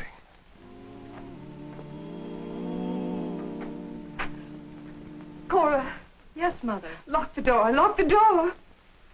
Oh, this is dreadful. Right in our own lobby. Oh, we never should have bought this hotel. And you, poor child, had to see it. I don't see how you managed not to faint. Now, Mother, you know I never... What's to become of us? And of this hotel? Just business as usual, Mother. Oh, Cora, how can you be so calm? A shooting right in our lobby. But it's going to be a lot worse. What? I just finished talking to Jed, and he said that... Jed? One of our bartenders, Mother. Oh, yes, Jed. He's one of our bartenders. Yes. He said that Mr. Everett is going to buy a ranch and a lot of cattle for 10,000 pounds. Why, Mother, that's almost $50,000. Oh, well, that boy has an extremely rich family in England if he wants to buy a ranch. But, Mother, he's dealing with George Peshawar. Oh. Oh. Is he the man who shot the other man? Yes. Oh, but the ranch deal, Cora, that's simply a business transaction. What on earth's worrying you? Jed says the ranch isn't any good, and that most of the cattle was stolen. Oh, dear. We can't let Peshawar cheat Mr. Everett. What can we do about it? Mother, I want you to go to Mr. Earp. Ask him to investigate this. Me? Oh, Cora. But he'll listen to you. And then we can get Jed to tell him about Peshawar's ranch and the cattle. Oh, no. No, that's quite impossible. It wouldn't do at all. Well, why not? Well, it just wouldn't, that's all. Mr. Peshawar might think we were interfering and... Well, it just isn't a matter that a lady can discuss. All right. I'm not a lady. Cora! Oh, I didn't bring it.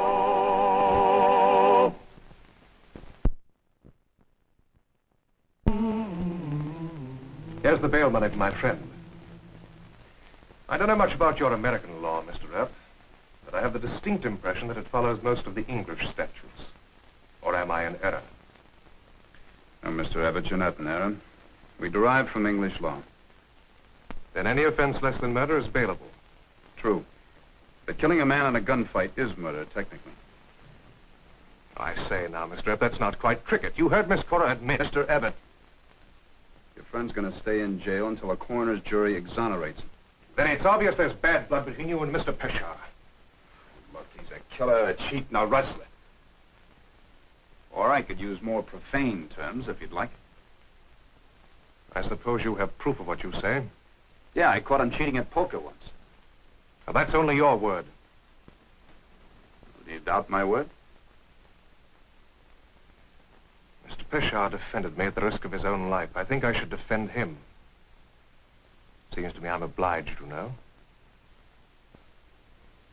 Yes, I think you're a liar.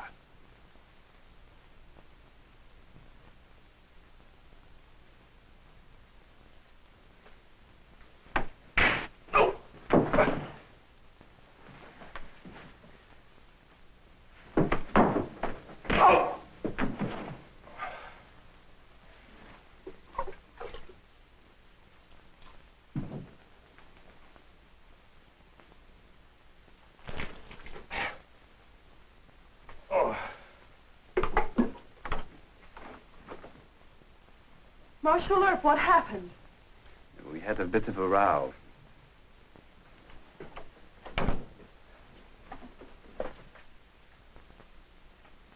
Why did you pick on him?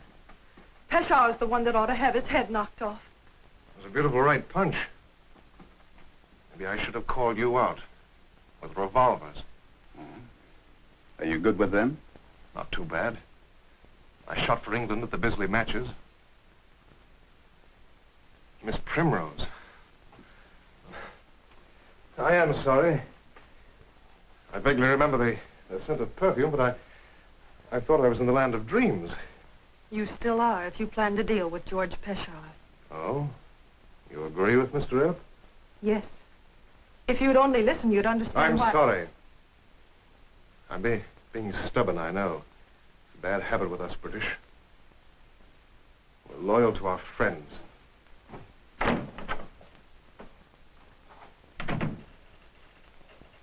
Well, I tried, Miss Cohen. But Jed says the ranch is no good, that the cattle were rustled. Mr. Everett should demand proof in writing. Why are you so concerned? Well, it's nothing personal. It's just that he's a guest at the hotel, and, well, we always look after our guests. Now, well, take my advice and forget it. You mean just stand by and watch a visitor being cheated out of $50,000? Miss Cora, if he goes through with the deal and finds out that he's being swindled, he can always swear out a warrant against Peshaw and sue him. Besides, there are an awful lot of Englishmen. Why don't you find yourself a smart one? Why, Mr. Earp, you don't think I'm interested in Mr. Evans? Yes, I do. Now, look, I told you back at the hotel to stay away and not make trouble with Peshaw. Young England is going to stick with him to the last ditch. He'll break your heart. Good day, Mr. Earp.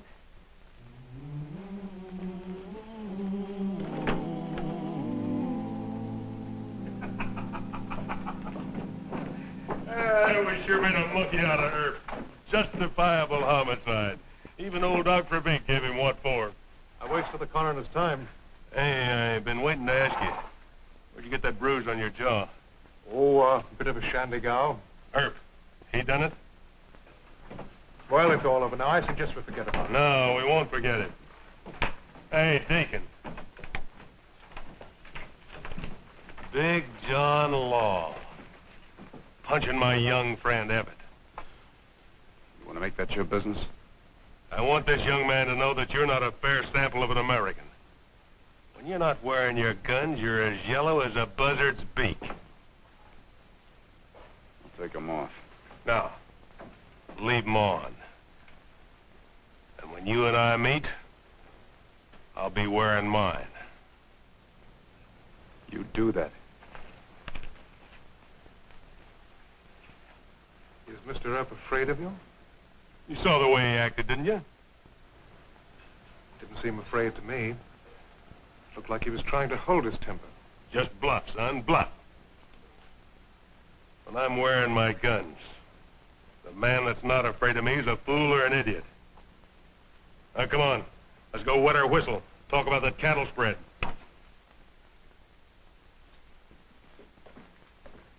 Well, Miss Prim. I'll be with you in a moment, Mr. Peshaw. No hurry at all, young man. I'd like a word with you, if I may, Miss Gill. Why, certainly. Is something wrong with our service? No, but there is something wrong with me. Oh? It's really quite important. Could we go into your parlor? Well, just for a moment. Mother's busy in the dining room, and I have to watch the desk. Just for a moment.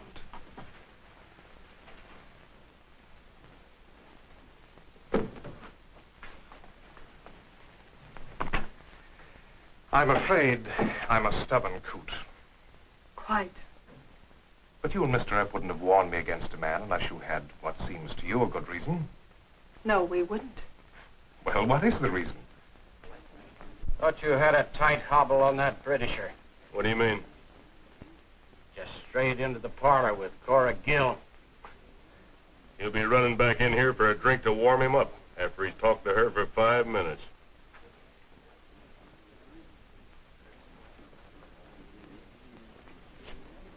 And Mr. Earp says that you should ask for proof of everything in writing. I haven't any proof. You must think me quite a simpleton. I had no intention of buying from Mr. Peshaw sight unseen. Well, I'm certainly glad to hear that. You see, the ranch was listed with Higby and Pelham in London. They're quite reliable brokers. He sent me a complete description of the ranch with photographs. Well, it's your money, Mr. Evans. But I must look at the ranch, you know. I mean, in justice to Mr. Peshaw. Tell me, do you plan to take much cash with you? I have given you a dreadful impression of stupidity. No, I carry a Bank of England drops. You're not stupid. Now, isn't that odd? What? Well, how happy I feel just to hear you say, I'm not stupid. It's quite true, you know. I've been in love with you for the last half hour at least. Longer than that. Really? Excuse me, Miss Cora. Mr. Peshaw wants to see Mr. Everett right away. I'll tell him in a few minutes. No. No, he mustn't get the idea You're that... quite right. You wait right here. I've got much more to say to you. And I've got a lot to think about.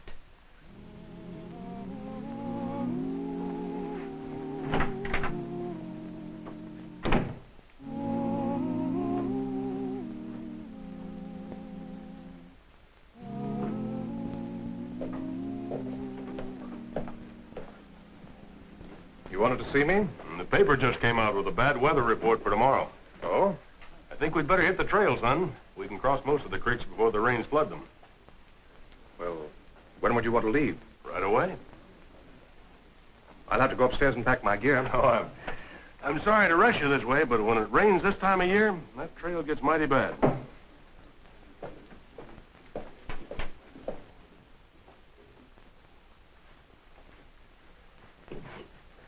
Earp and these fool laws. Oh, Miss Cora, there's bad weather coming up. Mr. Peshawar thinks we ought to go for the ranch right away. No. No, please don't go with him. Hey, what is this?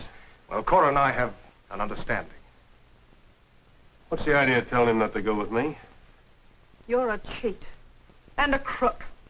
You've been listening to Wyatt Earp, huh? Now, look, let's not have any of this. I'll ask her. What else does Earp say? Earp doesn't say anything. I say it. Why, you stay out of this.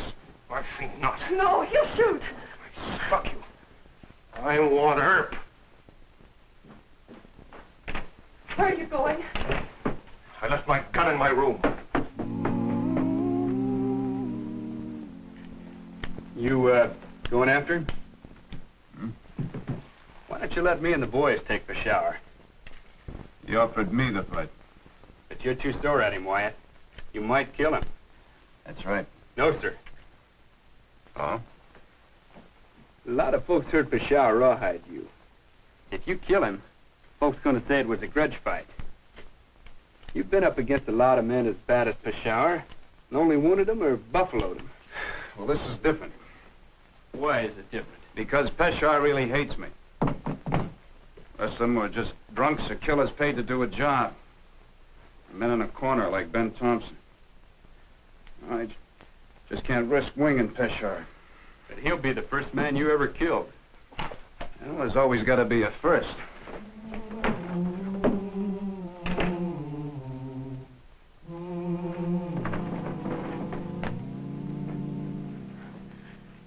Oh, no, you're not. It's my job. It's not your job. The fight's between him and Mr. Earp. No, it's my fight. You can't do anything with a gun. Mr. Earp's been in 100 fights. He can take care of Peshawar. You let him handle this. No. A man must shoot his own tigers. Well, you can't love me and do this. I love you very much.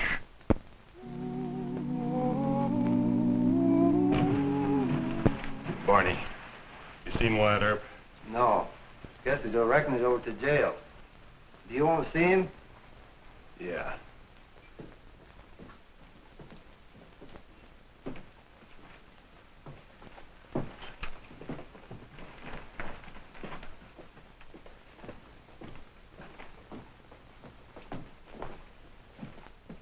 Yeah, I want to see him.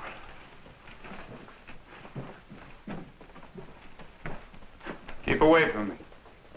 Get out of range.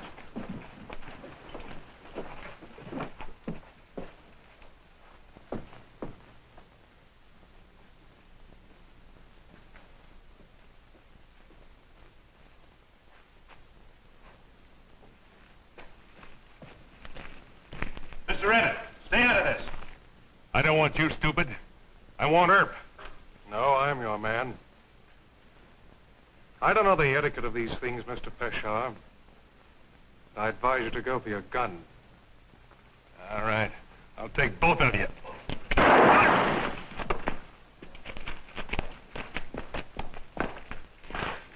Why'd you butt in? Well, it's my job. He's not dead, is he? No. Where'd you aim? Shoulder shot? You hit him in the chest. Why don't you aim for the heart? Well, I had to spare his life. He saved mine, you know. All right. Take him on over to Doc Fabric's office.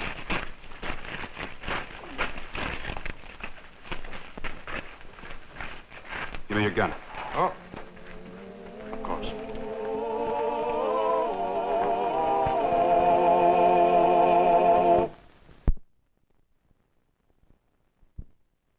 The idea no need to carry on so. I told you, if we had stayed in Chicago... Oh, if we'd stayed in Chicago and I'd married Mr. Donaldson. Stop it! Stop it! Now, dear, if you had just listened to me... that English boy, did he get hurt? No, ma'am. Oh, thank heaven. There you see, Cora, now everything's going to be all right. Oh, I begged him not to go, but he went anyway. Mr. Evatt's a fine man. I think he saved Mr. Peshar's life twice. Saved his life twice? Well, he didn't kill him, and he kept me from temptation. Well, then what did happen to Mr. Peshawar? Well, he'll live. He got shot in the chest. Miss Cora, I told you there were an awful lot of Englishmen, but I think you ought to stop looking. Did you put Rodney in jail? Have you no shame? A man who went out to meet a desperado. A man who might have saved your life. A man... Rodney. Oh, Rodney. Oh, Mr. Earp, you had him up your sleeve all the time. You know, he's so much like that boy in Chicago. Why, you know, I don't mean that Mr. Donaldson, no. But there's that other boy. Well, he cleaned up the country, the old Wild West country. He made law and order prevail. And none can deny it, the legend of Wyatt forever will live on the trail. Oh, Wyatt Earp, Wyatt Earp, brave, courageous, and bold. Long live his fame, and long live his glory, and long may his story be told. Long may his story be told.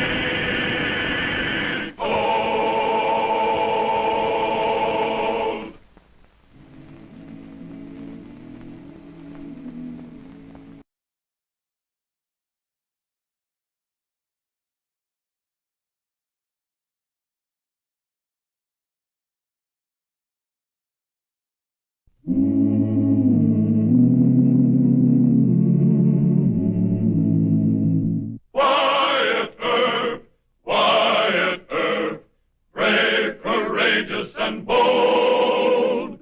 Long live his fame, and long live his glory, and long may his story be told.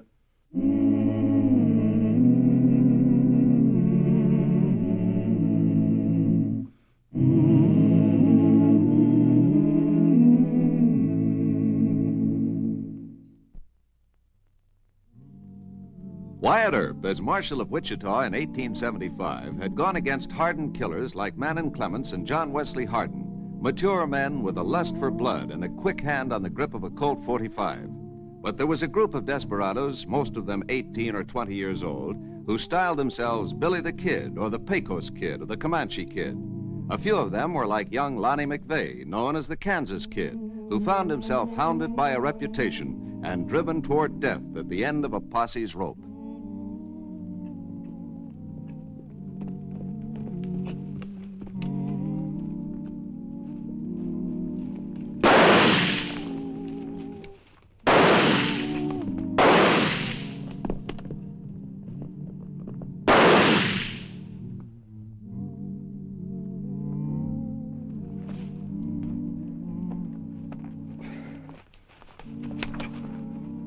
How bad is he?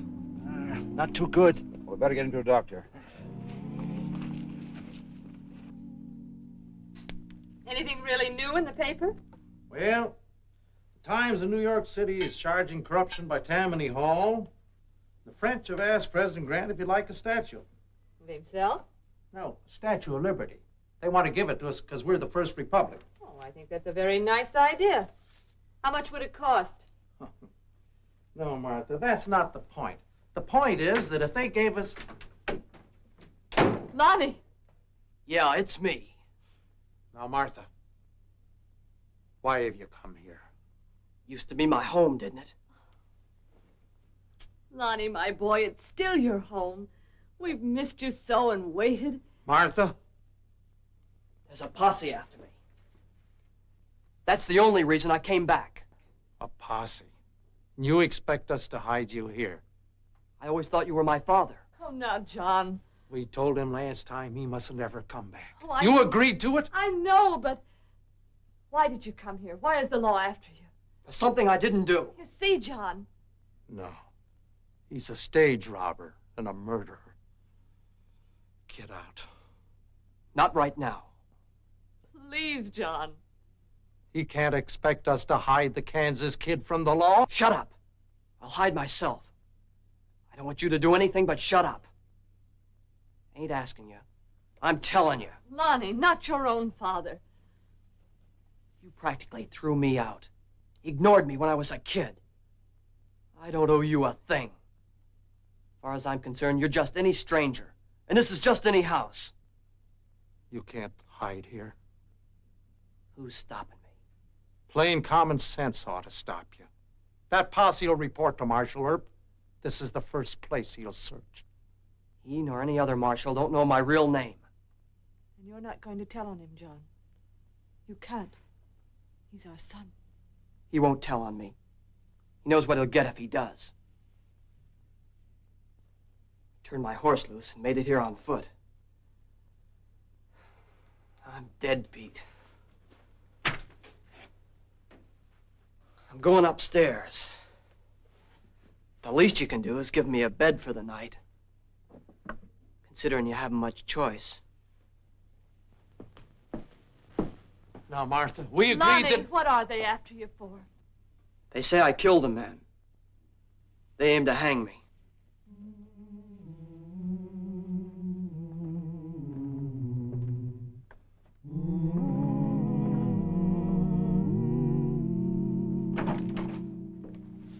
Marshal Earp, this is Sheriff Osborne from Kingman County. Howdy. Mr. Earp, these are my two deputies, Larson, Jones.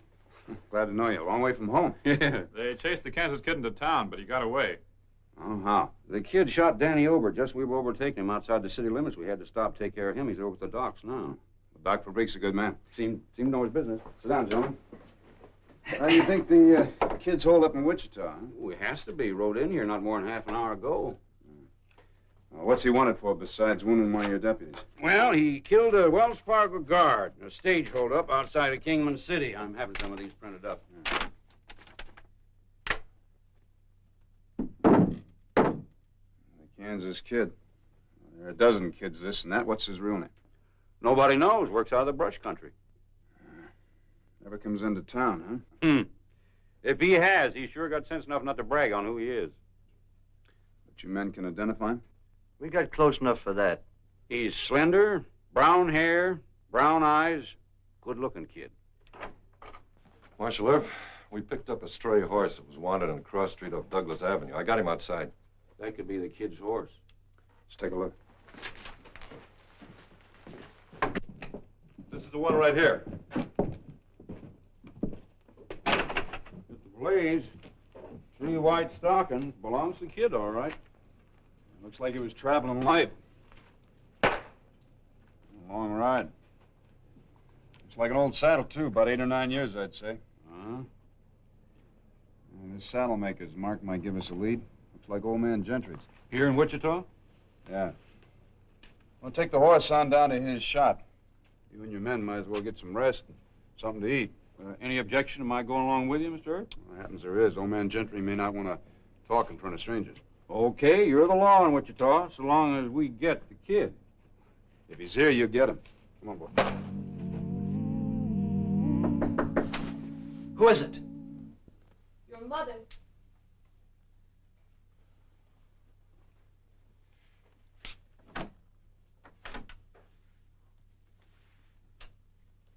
Where's the old man? Did he go to turn me in? I don't know. I was born in this house. I might as well die here. If you're innocent, as you say, you should give yourself up. Stand trial, I suppose. Yes. They've tagged me with enough jobs to hang me 9 times. We know Marshal Earp. He's a decent young man. He goes to our church. Awful fast with a gun, I hear. He'd treat you fairly. I'm good with a gun, too. Guns. That's how it started. You were smaller than the boys your age. You thought you'd be even up with guns. I evened up. Your father would have stood by you. The morning you ran away, he'd gone to hire a lawyer. What have you done now?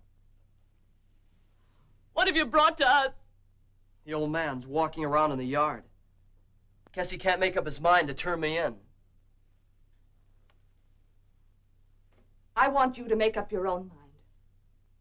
Go to Marshal Earp and tell him you're this Kansas kid. Too late, Mom. It's never too late to... To go to prison? I could take that for stage robbery. But you don't know what it's like to have a reputation like mine. They accuse me of holdups I was miles away from, of shooting men I never saw in my life. Every crime that's unsolved, I did it. I'm the Kansas kid. And proud of it. Not anymore. Then go to Marshal Earp. Tell him what you've just told me. Mom, I never could talk to Papa. But I used to be able to tell you things. Tell me now, Lonnie. All right. You ever hear of lynching? Yes. Earp would hand me over to that posse. They'd hang me on the trail.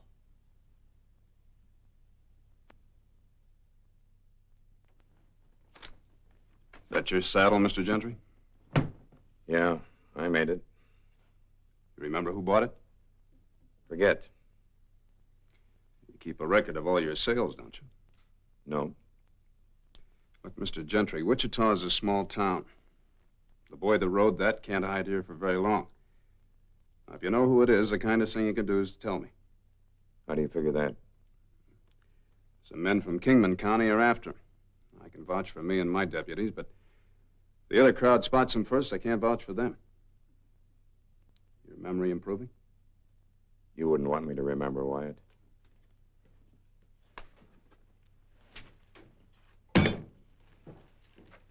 Some friends of mine involved? Good, decent people.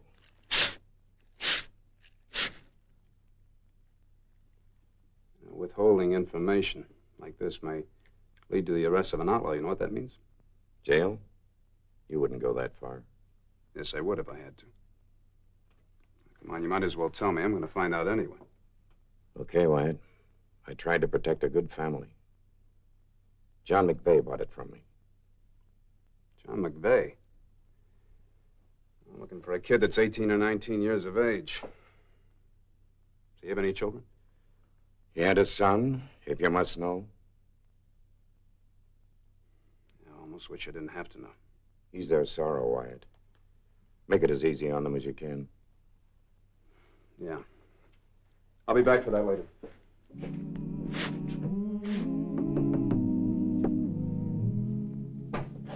Oh, hello, Wyatt. Come in. Evening, John.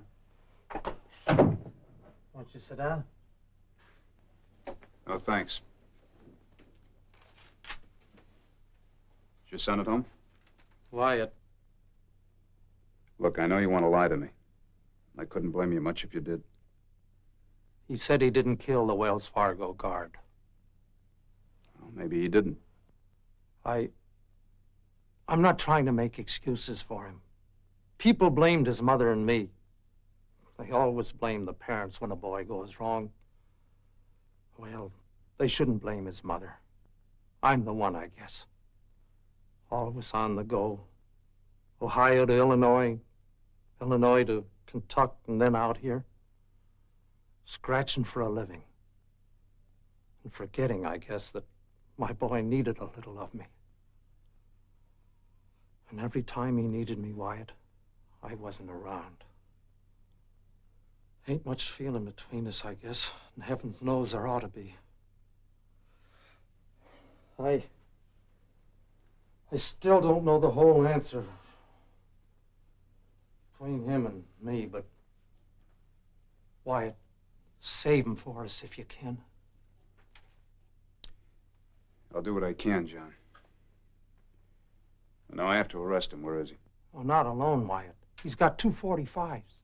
Give Mrs. McVeigh a little time. Perhaps she can talk him into... All right, Marshal Earp. Come and get me. No, Lonnie. He's our friend. No friend of mine. I'm sorry. Take it careful, Earp.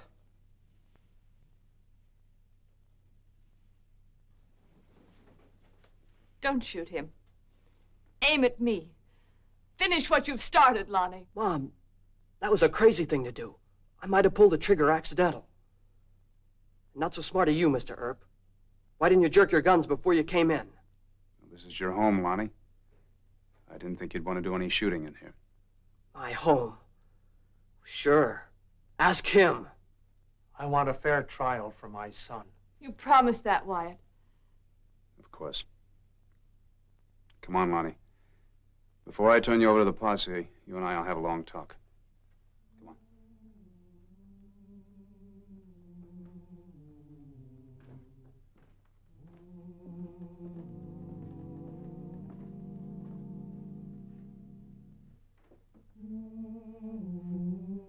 Bye, Mom.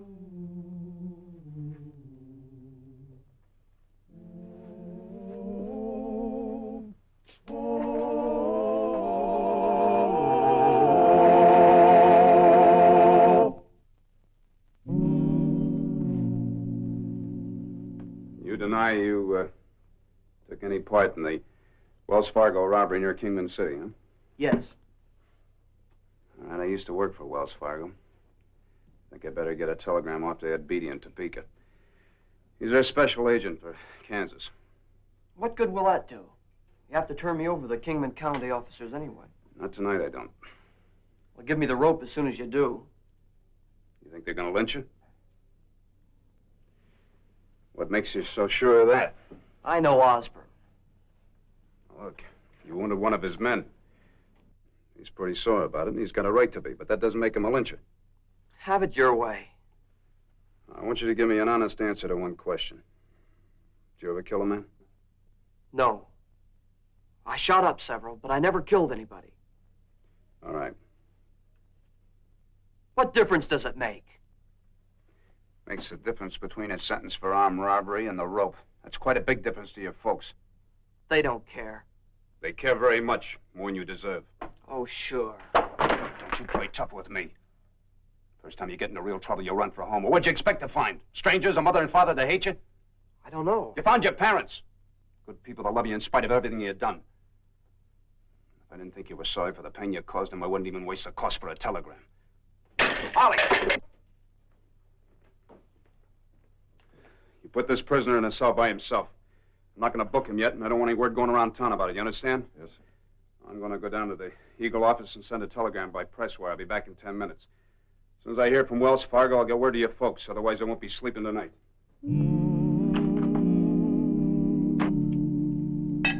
Well, we better get back to the jail.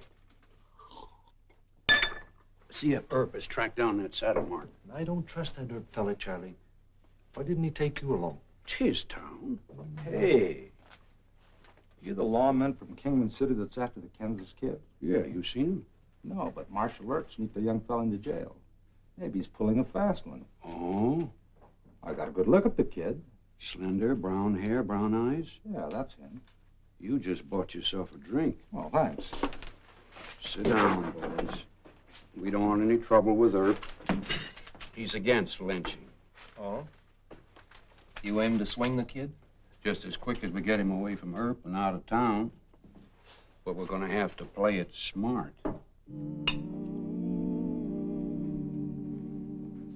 You sure Wyatt won't turn him over to the posse? John! Of course he won't. Not till he hears from Wells Fargo. Is there some legal trick they could work? No, Martha. They're officers of the law. Why should they want to work some trick? Because I'm going over to that jail. Now get hold of yourself. Wyatt'll think we don't trust him. I trust Wyatt, but not those Kingman County men. Lonnie told me something. What? There won't be a fair trial. Lonnie says they'll lynch him.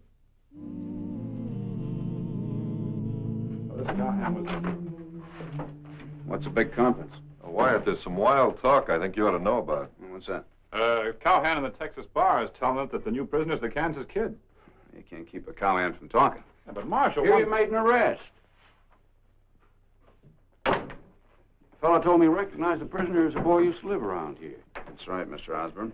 Name of Lonnie McVeigh. Well, I guess I ought to take a look at him. Sit down for a second. Lonnie admits to being the Kansas Kid. Say, fast work, Marshal. Yeah, but he denies pulling the Wells Fargo job. Sure. Denying it, what's he got to lose? You believe him? This wire just came from Ed Beatty. He's a special agent for Wells Fargo in Kansas. I wired him asking if he was positive the kid pulled the job. Uh-huh. Well, all he says here is that his men on the case have some doubt. Yeah, well, I know Ed Beatty. He'll check with the Pinkertons.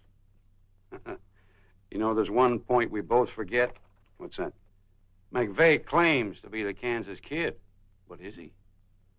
Yeah, that's right. Well, maybe I ought to take a look at him anyway, just to make sure. All right. I kind of hope he is bragging. Stand up, Lonnie. Huh? Well, I don't know. I'm not sure. Turn around, son. You know me, Osborne. I never saw the kid in good light close up. Tell him to turn around. Look, he's got to identify you. It's important. All right. Well, I sure couldn't swear to it. Maybe you ought to have my boys in here to take a look at him. They get a better look at the kid? Well, Larson did. You know, it'd be a long haul back to Kingman with the wrong man. I thought you were going to telegraph Wells Fargo. I did. They're checking with the Pinkertons. Are you still claiming you're the Kansas Kid? Osborne knows I am. This is just some kind of a trick. Maybe you're the tricky one. If my boys aren't any more certain than I am, we're wasting time. Well, it's just common sense to have them identified. For your sake, I got to be positive. Go get your boys.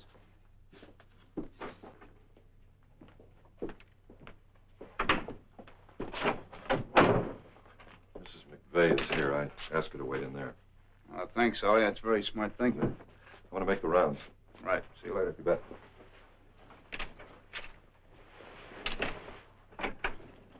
Come in, Mrs. McVeigh. Sorry to keep you waiting.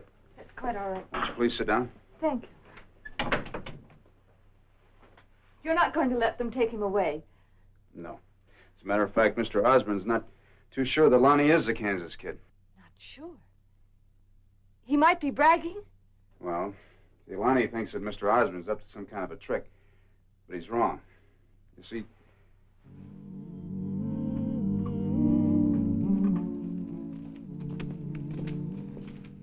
Earp doesn't suspect a thing. There's only him and the two deputies.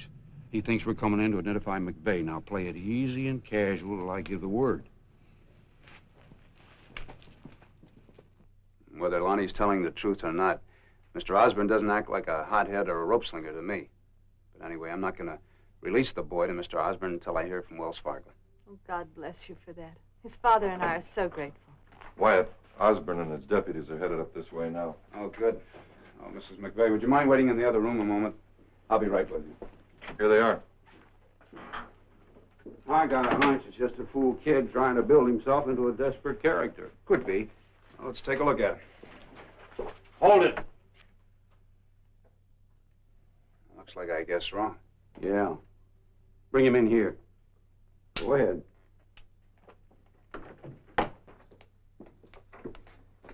Get the keys.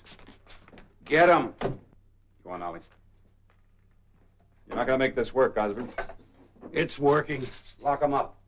I told you about him. Save your breath, kid. You're going to be needing it. Well, hurry up. Don't be all day Larson. Come out of there, kid. What are you going to do with me? You know what we're going to do with you. Hey, let go of me. Let me go. Lonnie, what are they doing? They're going to hang me. Stop it! Turn him loose! Stop it! No!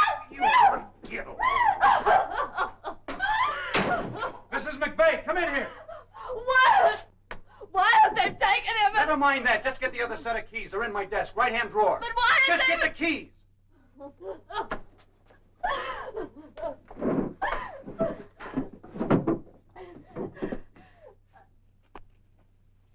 Kansas Kid? Yeah, they're all alike, screaming his head off. Your marshal caught him. We're taking him back to Kingman City. Where is Marshal Earp? Oh, he's taking care of a brawl in some saloon. You hear which saloon? No. I better go check.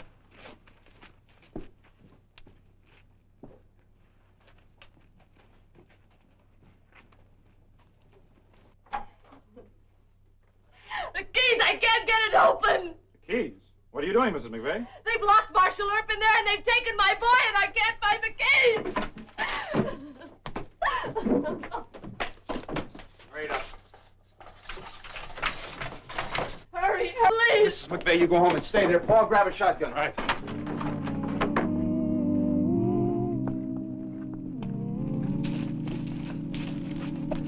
There's a good tree over there. Let's get this job done before Earp butts in.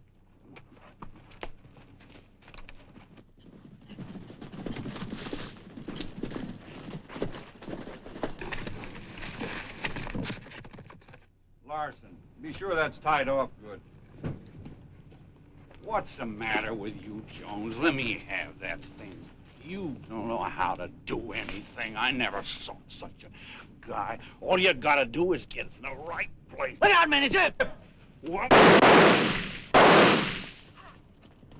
Coming down. Let's go.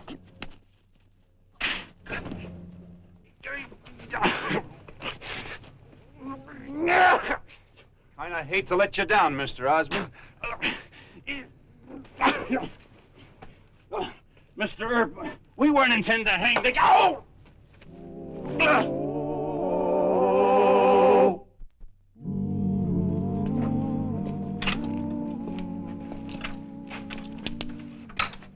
Don't worry too much, Mrs. McVeigh. With the Pinkertons clearing him of the murder charge, all he has to face is a charge for robbery. That's easy medicine, Mom. I can take that.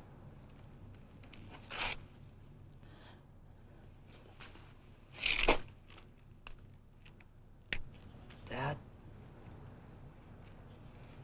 Good luck, son.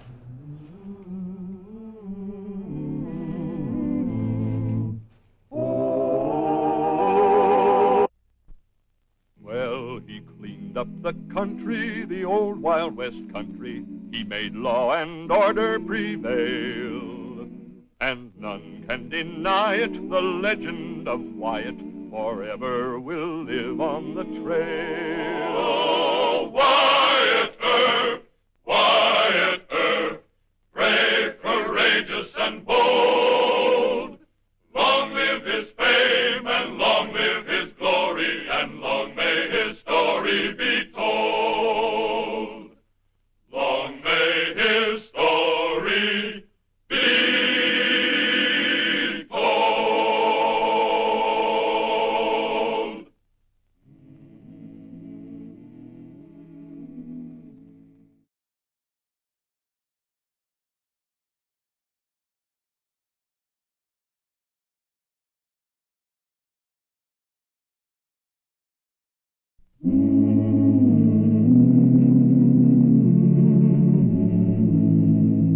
Wyatt Earp, Wyatt Earp, brave, courageous, and bold. Long live his fame, and long live his glory, and long may his story be told.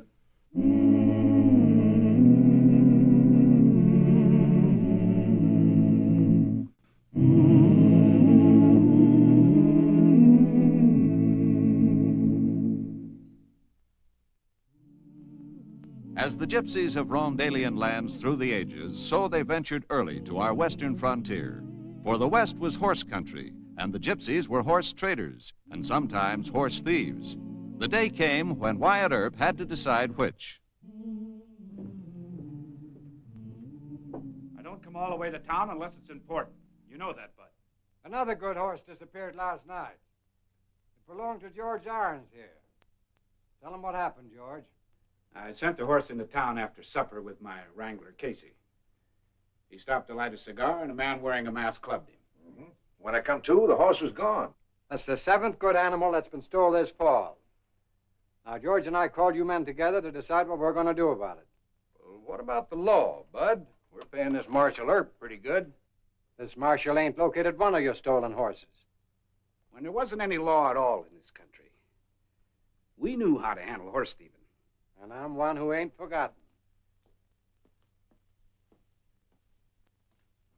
Do you have any idea who's responsible? Sure. Casey found this at the West Fork last night. That's the mask of Russell of War. It's a cheap bandana dyed black. I dipped it in some boiling water and soaked some of the dye off. Here, take a look at it. Purple and green around the edges. Now, where have you seen folks wearing purple and green around here? Well, gypsy women out at Cassin's camp. Seems like we ought to go out to Cassin's camp and have a look around, don't it? If George Iron's horse is out there, we might just knock this around some gypsy's neck. That ought to take care of horse rustling around Wichita for a while. That was our idea in calling these men together, wasn't it, George? That was our idea. All right. Let's go out to the corral and get our horses.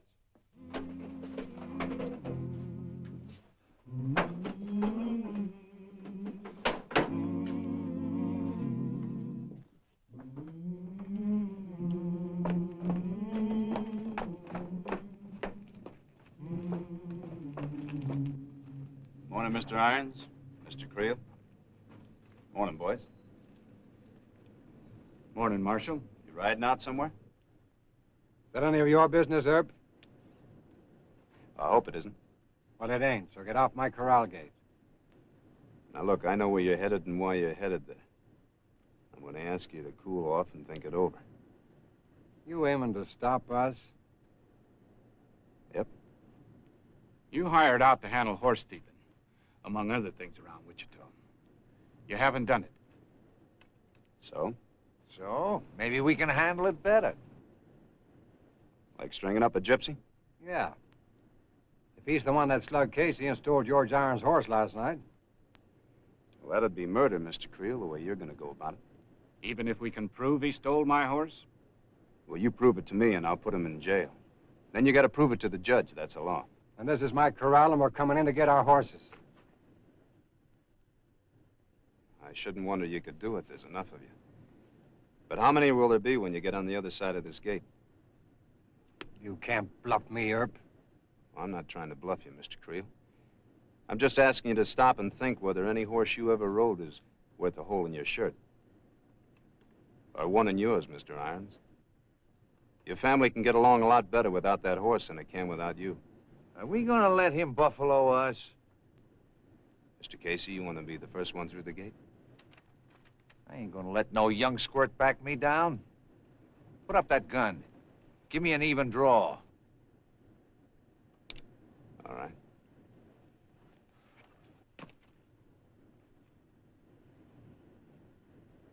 Go ahead.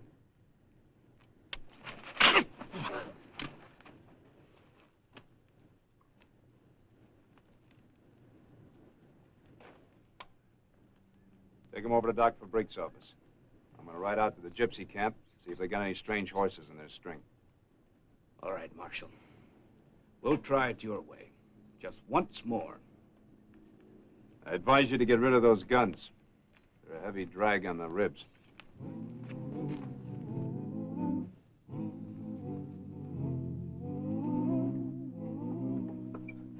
Guess off.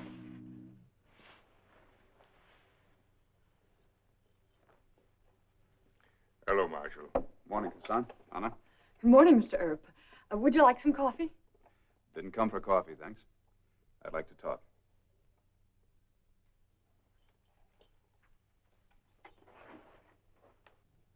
It's not very much like the old buffalo hunting days, is it? Not much. You see, married life kind of settles a man. Did you come here to talk to me about married life? No. As a matter of fact, I'm in a little trouble. I hope I can help you, as you have often helped me. I think you can. How? Well, by answering some questions. Another horse was stolen last night. Right in the edge of town. I know. A roan off of George Iron's ranch. How do you know about it? We have ways of knowing things.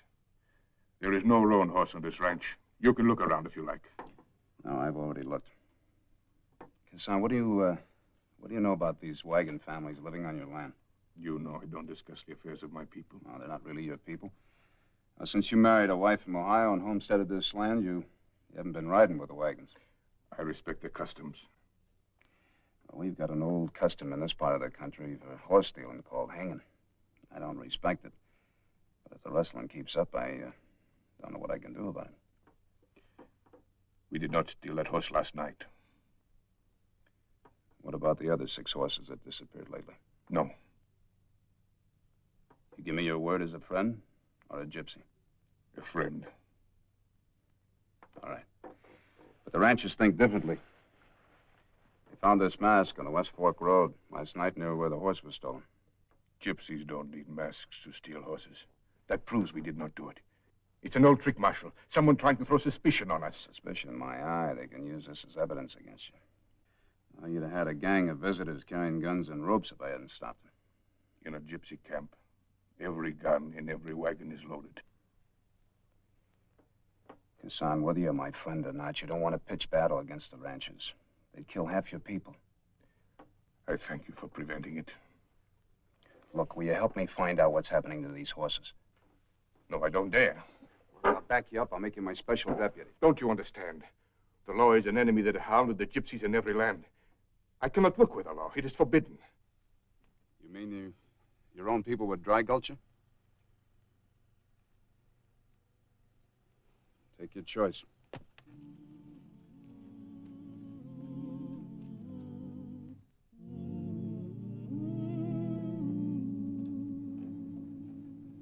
Here he comes.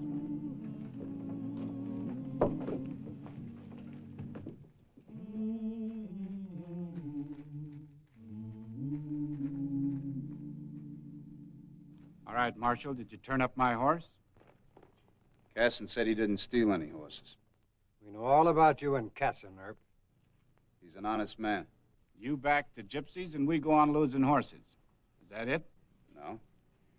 But since we don't know where to go to find the rustlers, maybe we can bring the rustlers to us. Try staking out a couple of good animals. Decoys, eh? That's right. Close by town where I can keep my eye on them. Might work. Nothing else has. Mr. Irons, will you lend me a couple of your horses for the job? Why two and why mine? Because you raise the best stock in Kansas and because we got to stake out something the rustlers can't resist stealing.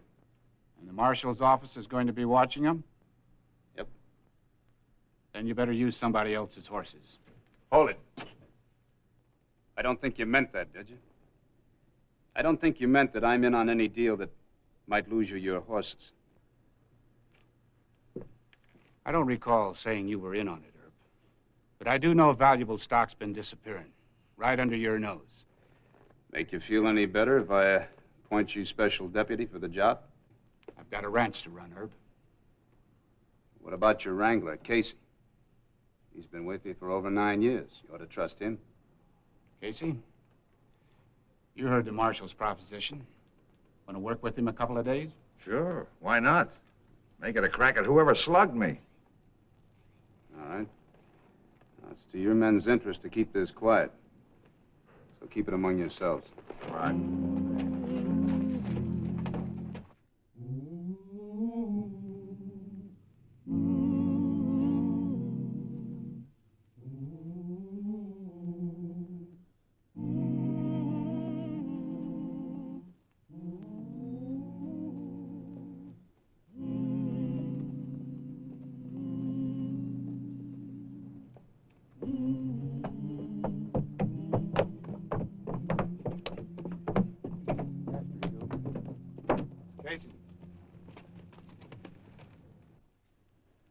See anything on the road in? Yeah, jackrabbits. Yeah, nothing moving around here. That's where he was, Wyatt. Hiding under that bridge. The man in the mask that slugged me. I've been staked out here since about dark, waiting for him. They're playing this one close to the vest. Casey, you will turn your horses loose in that field over there. Yeah, I know. Irons told me. Anything to eat? Nope. Well, I'll bring you some dinner. Yeah. Go ahead. Go ahead. Thank you.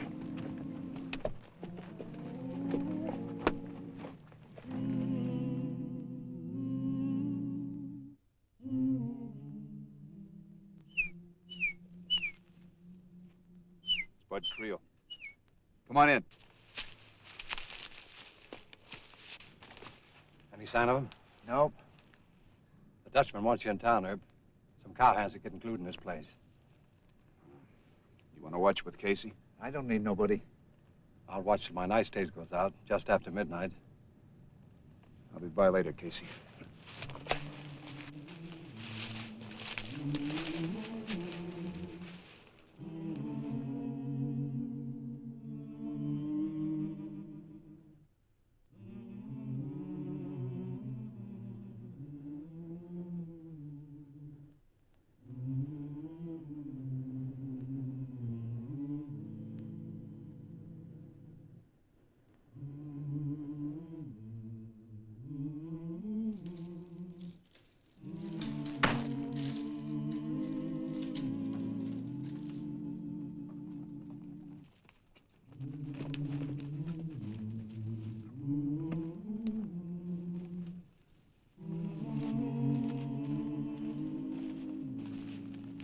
Casey?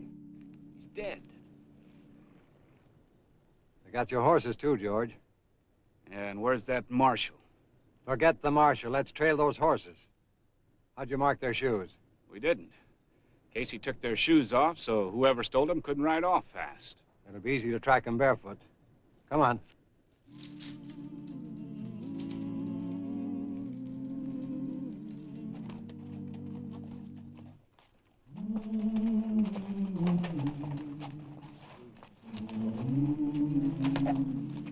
Look at those tracks. They had them tied out here. Look at these. Lead right into Casson's camp. But there he is, the roan. Right out in the open. Why, those gypsies... Take it easy, George. There's a dozen guns in that camp. Hadn't we better go back to town and raise some riders? You can do anything you like, but that's my roan horse. Him and me go back to town together. Get out of here.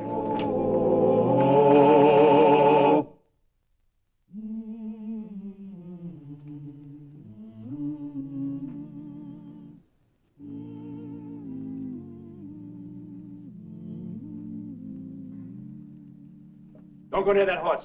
We'll have trouble. You two go on back to town. What are you doing here? Earning my wages. I found Casey dead about an hour ago. Tracked your horse to Casson's waterhole. The horse was brought dead before dawn by someone trying to make it appear that we had stolen it. I wouldn't talk too much, Casson. What you say can be used against you. Or against you, Herb. Yeah.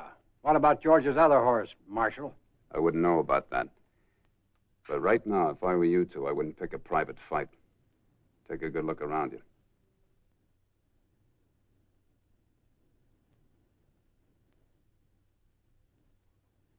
Do they think they can take my horse? Hold it! They think Casson's being framed by the law. Casson, tell your people that I'm not going to frame you, that I'm your friend. And tell them if they gun us, half of Wichita will be out here on a run. Or shoot them like sheep. Burn their wagons. Shut up, Creel. Casson, tell your people that you're going into town as my prisoner because I promised you justice. Tell them they've got to back my play. Because with that horse being found in your camp, if you don't go in town with me, I can't keep you from a lynching. Vayate con los pados. Vámonos las pistolas. Grigora!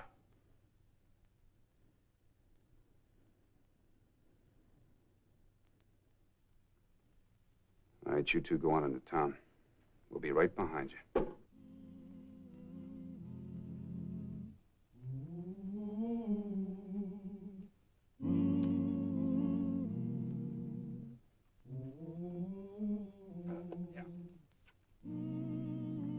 Get your things. Casson, trust me, it's the only way.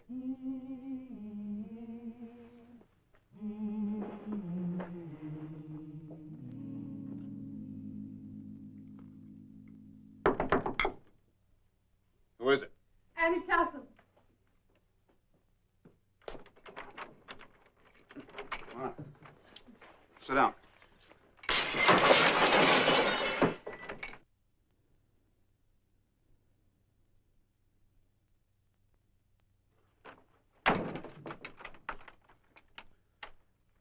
You took a big chance coming here tonight. Gypsies aren't too popular. I thought the town was asleep. Town's not going to be sleeping on this one. Oh, no, I'm sorry. I can't let you see Casson.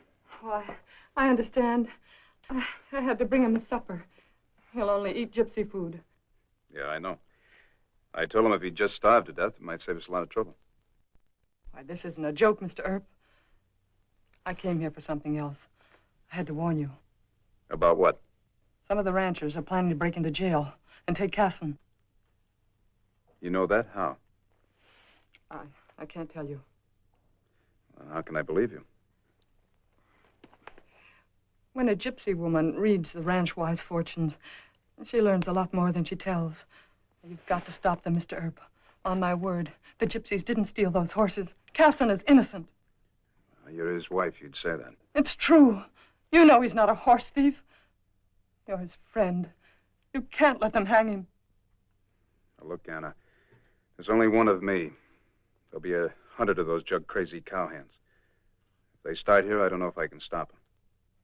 The rancher's wife said it might be tonight. The necktie party? I better sleep here in the jail, then. Why, you'd give your life for him, wouldn't you, Mr. Earp? Look, Anna, if you want to save your husband, you better get your people to try and find out who stole those horses. We'll try to find out. And tell them this much for me. They're not doing the law a favor. Casson's their blood. It's him they're helping. Now, you better go on home. Take the alley. I think you'll be all right. I can't go with you. Thank you, Mr. Earp. Good night, Anna.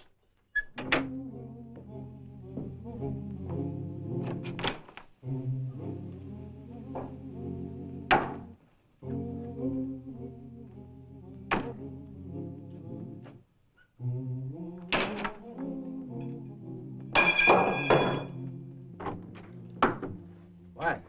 Things are kind of piling up on you. Uh-huh. They're really piling up. They say they'll force your resignation if Casson doesn't hang or if one more horse is stolen. Yeah, well, one more horse has been stolen. What? Roan belonging to George Irons, the evidence against Casson. But that horse was in your custody, locked in your stable. I know it. Last night while I was on guard duty, somebody pried the steel bar off the stable and the roan's gone. Where were your deputies? I only had 2 of them yesterday. Well, listen, I'll serve White if you want to swear me in. No. 1 gun more or less would make any difference if they come for Casson tonight. You think they'll try? Yeah. First, they'll be here sometime this afternoon asking for my resignation. Not being able to stop somebody from stealing a horse that was placed in my custody, and I can't say I blame them. Well, I can. All they know is that they were brought up believing that the only way to stop horse stealing was to hang some man.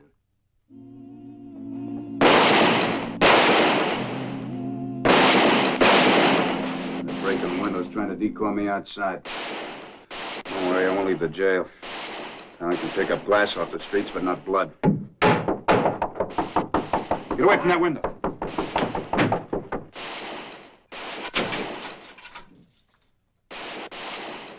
Open up!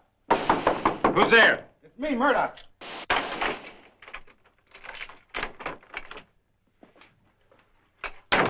You wanted over at Doc for Breeks. You know I can't leave here. It's Casson's wife. She's hurt. Some drunken cowhand turned over her wagon. She said she's got to talk to you. You stay here. Lock the door behind me. He's leaving the jail. Keep your eyes on him. I'll report to Bud Creel. Go around the back.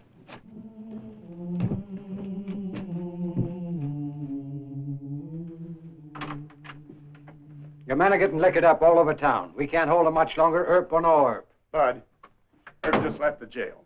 Which way's he heading? Well, I don't know, but they're watching him on every corner. All your men are waiting for is a signal. Let's give it to them. Marshal went into Doc for Breeks' office and came right out. He's walking down the street and headed this way. Well, boys, I believe Earp's come to his senses, coming down here to make a deal. Jenks, if he steps inside, bolt the door behind him. I'll go out back and lock my stable door. Then we'll have him boxed while the hands go to work on the jail.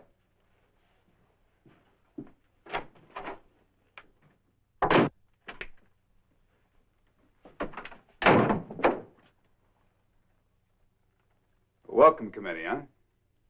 Every man that lost a horse. Well, that's good. Except Bud Creel, where's he? Just back in the stable. He'll be right in. Maybe I better talk to him there. Alone. I'd stay out of it if I were you.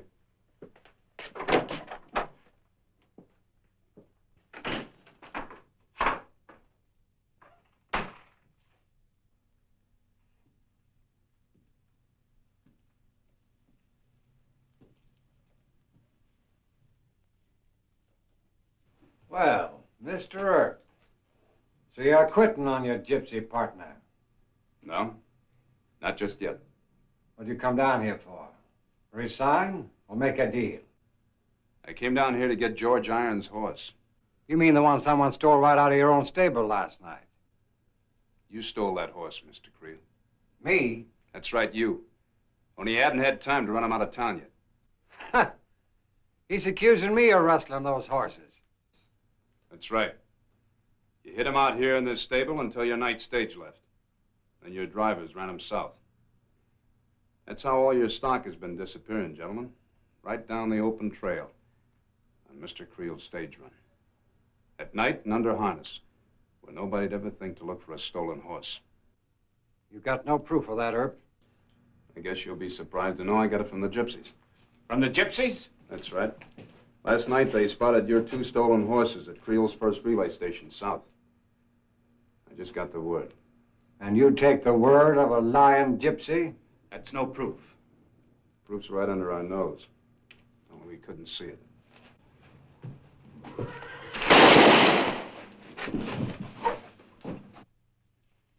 Somebody get his gun. There's your roan, Mr. Irons.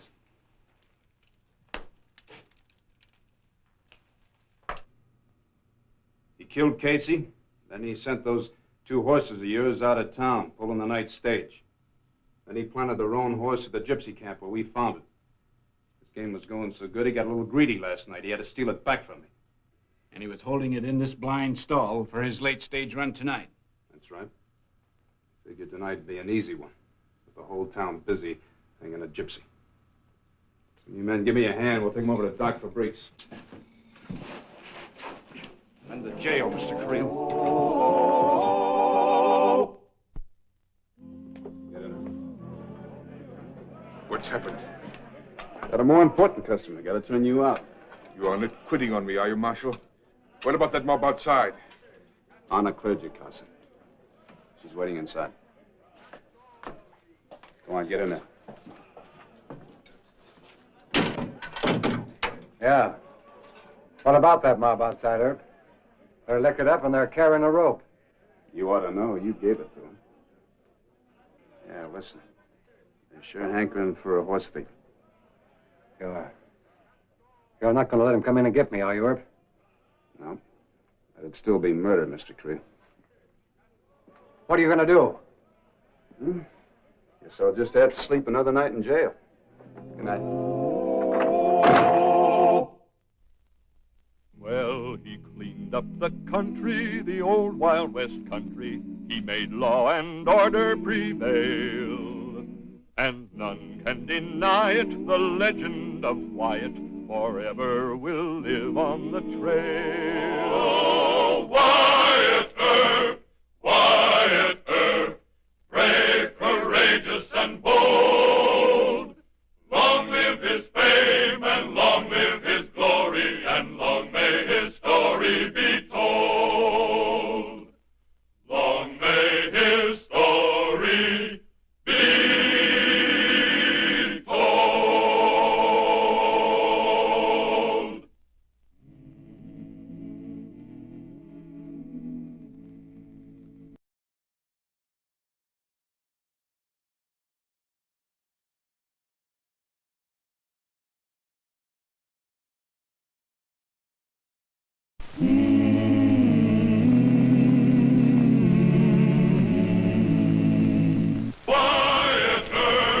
Wyatt Earp, brave, courageous, and bold. Long live his fame, and long live his glory, and long may his story be told.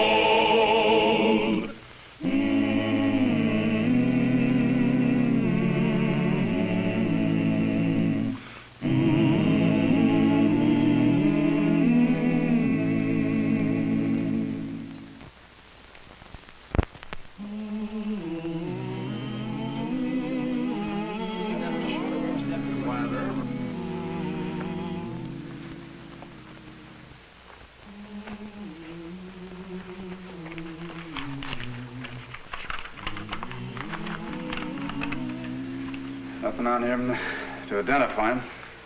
Paul, his horse must be out there. Go check the saddlebags, will you? All right. You got one shot in the small of the back from the rear, one shot through the wishbone from the front.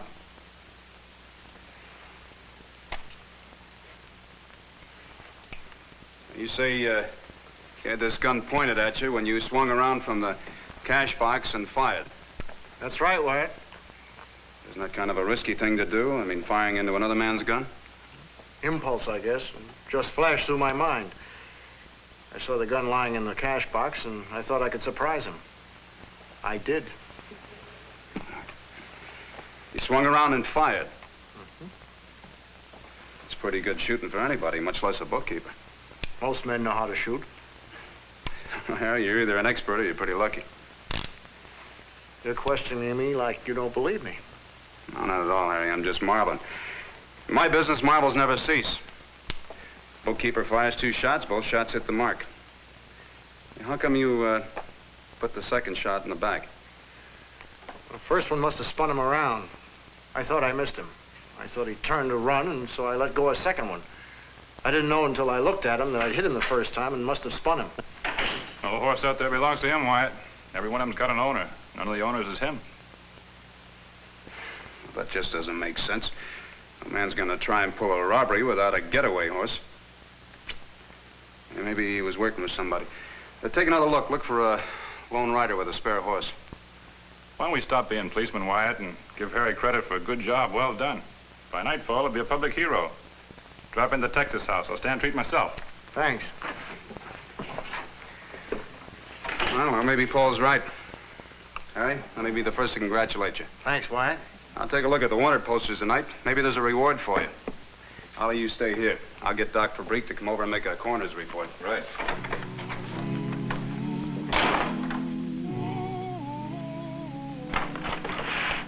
Wyatt, I located the horse. Uh-huh. Black's Corral. I wasn't even thinking of asking Black, just telling him about the robbery. It's when I told him what the dead man looked like. You identify him? This time I'm ahead of you.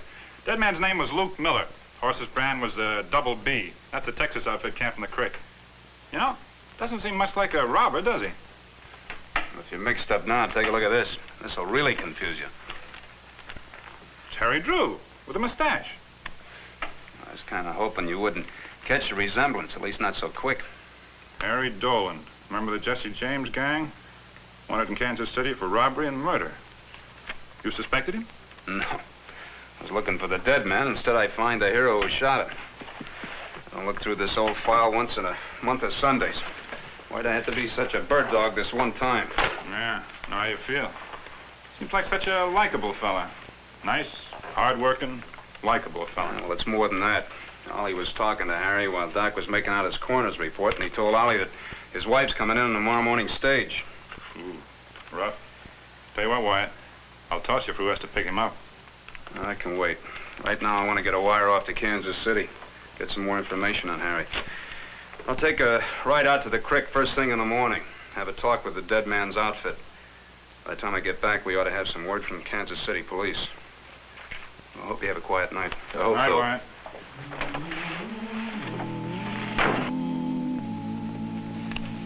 None of us ever did get to know Luke Miller very well. Now he's dead, huh? Yep. Well, he was sort of a sour cuss. He liked his own company better than ours. You ever hear much about his past?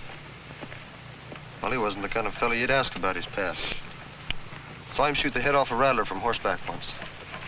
Well, none of us thought we'd like to argue with him. Think he might have been the gunman on the Dodge? Oh, I don't know. Could be. Wouldn't be the first time an outlaw hid himself in a cow outfit. Sure, I'd heard talk he'd been with the Jesse James gang, but... Oh, well, you know how cowpokes talk. Yeah. Well, thank you, Mr. Murray. See you around.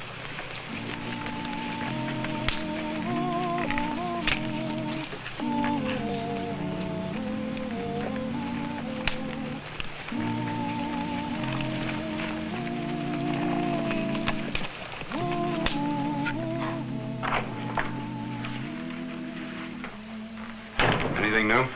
Yeah, your answer came from Kansas City. Huh? They want him. Oh, by the way, the westbound stage come through yet? No, it's running late. You pick up anything at the cow camp? Oh, just westback talk. It's a funny thing, though. The idea's got around the outfit that the dead man... Luke Miller? Yeah, used to ride with the Jesse James gang. Him, too? That sure is funny. What do you make of it? I don't intend to make anything of it. Kansas City's got the first call on Harry. As far as we're concerned here, he's a paid-up hero. Look, why don't you put a couple of clean blankets in cell 2? Harry might as well be comfortable until he leaves us. All right.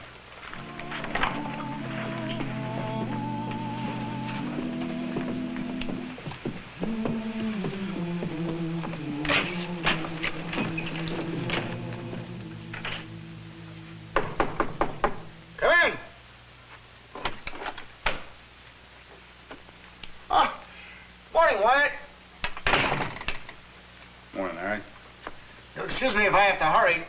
Gotta meet my wife. What a celebration we had last night. By the way, I don't remember seeing you there. Well, I was working. What brings you out so early this morning? More questions?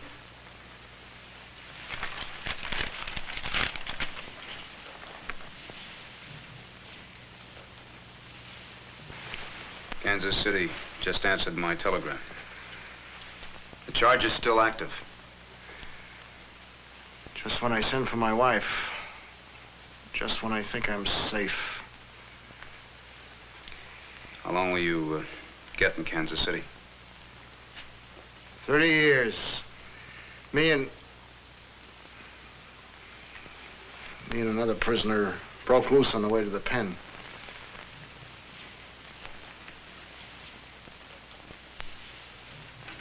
That wasn't any robber you killed yesterday, was it? Listen, Wyatt. My wife didn't know anything bad about me until I was caught and tried. She lived on the farm next to me in Missouri when we were kids. And even after I was caught and tried, it didn't make any difference to her. She would have waited for me. 30 years. No woman's gonna wait 30 years. I had to be free. Look, Harry, it's not gonna do you any good to tell me all that. I was too young to get in the war. But I was there when Jesse and Frank James came riding home. I listened to Frank talk one night. He told about how the banks and the railroads were running it over us, and it seemed right to fight it. At the time, it seemed right. Harry, there's nothing I can do. Oh, look, Wyatt, you've known me all these months. I've been living honestly, just waiting for this chance to bring Ann out here. Put an end to all this grief and misery. Let me show... Not taking any chances, are you, Marshal? I'm sorry. Force of habit. You were gonna show me something. Forget it.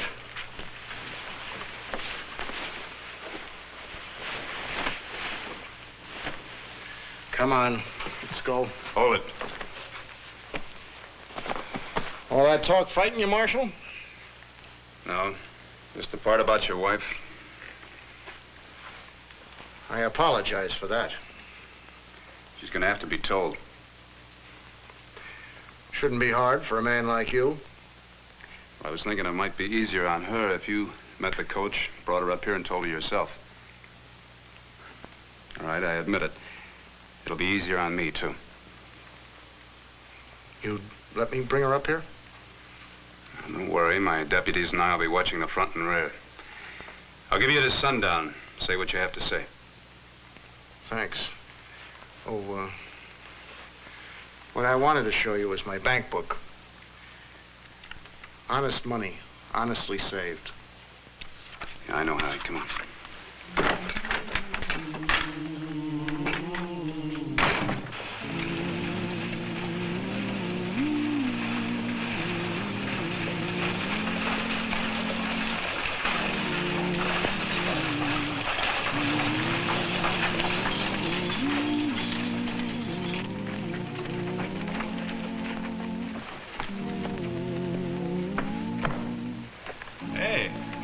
Good looking, isn't she? What'd you expect? Oh, White, you're kind of hard to figure. Giving a fella like... Never mind.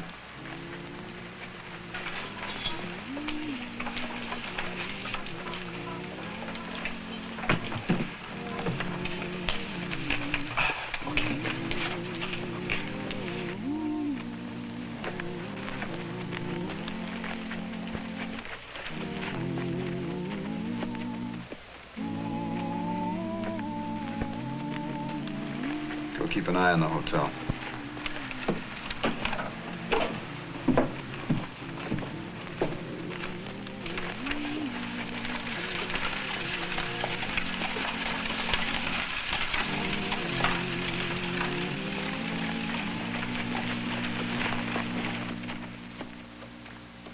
Isn't it almost time for dinner, Harry? I'm starved. Almost sundown. What's wrong, darling? You've been trying so hard to be cheerful all afternoon. Ann, caught up with me. They found out? Here? How, Harry? How? Luke showed 2 days ago. Luke Miller? Well, that shouldn't have... You escaped together. Why should he... He followed me. Found out I was working for wages, living decently. He wanted $5,000 or he turned me in. What did you do? I killed him. Oh, Harry. See, Anne, can't get away from it. Don't talk like that. The law's outside waiting to take me. Why, Harry? Why did you have to kill him? Why didn't you give him the money? He would have gone away. The crazy part about it is they don't want me for the killing of Luke. I made it look like I shot him as a common robber. As a matter of fact, the townsfolk are celebrating me as a hero. What the marshal wants me for is Kansas City. They dug up an old poster of me, yellowed and dusty with age. You shouldn't have run away, Harry. I told you should have stayed and made it up, whatever you had coming. You can't live like this, killing to stay free. And please don't talk like that. But what'll you do? You can't keep on running. You want me to live like Jesse James' wife? You told me yourself how it was with her. Always waiting and dreading. Smiling and lying to her children. Must it be like that for us, Harry? I'm afraid so. Either that way or not at all. I don't ever intend to go back to Kansas City.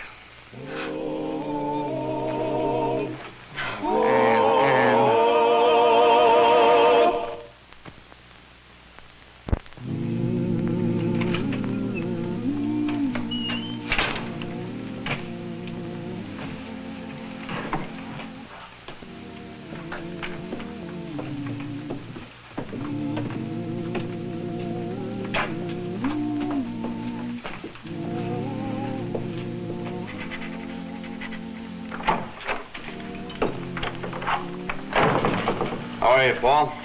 Okay. You want to get those affidavits on the noon coach. Better hurry. You got it when you're loaded. I'm finished. Might as well tell you, Wyatt, there's some nasty talk going around town.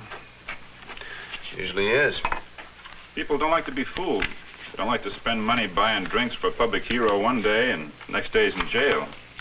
What's Harry supposed to do? Give him the money back? Oh, it's not Harry they're mad at. It's you. So be careful when you make the rounds. You know, Paul, one of these days the sun's going to rise on Wichita and there's not going to be a single citizen mad at me. That's the day I turn in my badge.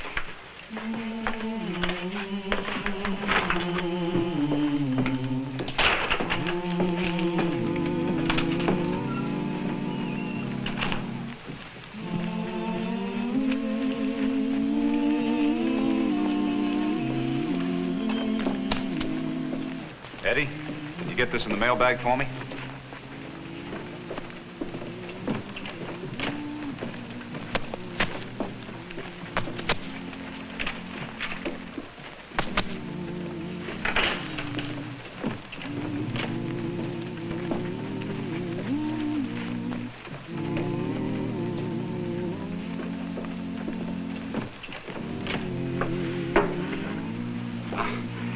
Could I help you, miss? I'd like a revolver. A revolver, miss? Yes, please. Any particular make or caliber? I don't know, that one. That's a nice-looking one, isn't it? Well, I'd never thought of it as nice looking. Tell me, miss, is this a gift for a male friend or relative, perhaps? Yes. Well, it's kind of unusual. You see, most men prefer to select their... Well, would you know the purpose? Is it to be used for hunting or as a sidearm? Please, sir. If you want to know, the gun is for me. I'm going west with my husband, and I've heard stories about the Indians. I didn't want to alarm him, so... I understand, miss. I'll take that one, if you don't mind. The 38. Yes, ma'am. And cartridges to go with it. It ain't much good without cartridges. I'll put it in a nice box for you, too.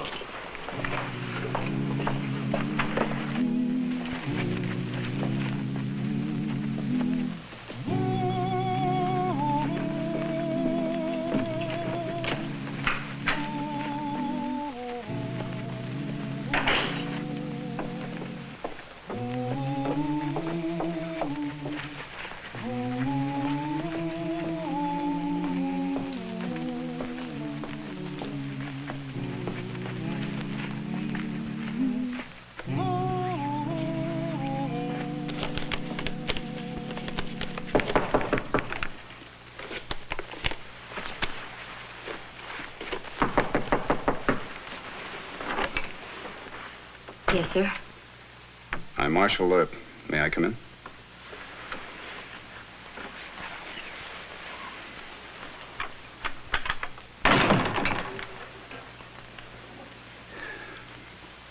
I don't often visit the wives of the men I arrest. What is it you want? You know, you don't look like the kind of a woman who... Who'd be married to Harry Dolan? Outlaw? He's your prisoner. What difference does it make to you what I am or look like? I just don't want to see you get hurt. I don't think Harry does either. I couldn't be any more hurt than I am already. I don't understand you. Look, why don't you just go home? It'll make it easier all around. You needn't worry, Marshal. You won't have an hysterical woman on your hands. I'll be leaving. Thank you. Good day, Mrs. Drew. May I see him this evening? Certainly. I don't know anything about these things, sir, but if I could pay you enough money, it's been done. I'm not that innocent. Harry meant to go honest, Marshal. We were going west to California. He had saved some money. Nobody would have known about him. Isn't there anything I could possibly do? What about the man your husband killed? What about Luke Miller? Oh, surely, Marshal, you can't call that a crime. Why, the whole town knows that The town only knows what it reads in the paper. But I know, and you must know, that the man your husband killed is no ordinary robber. I don't know anything about him. Well, I didn't expect you to tell me anything. You're loyal. I understand that. But this is what I mean about your being hurt. As long as Harry lives and keeps on running, he'll have nothing but trouble, Mrs. Drew. Good day, Marshal.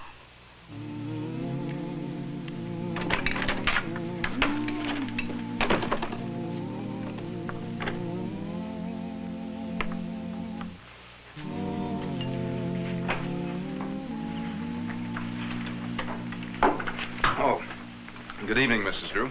Good evening. May I, please? Nothing personal, Lieutenant. It's just a regulation. Thank you. Go right in. Paul, you take over. I'm going to make my runs. All right.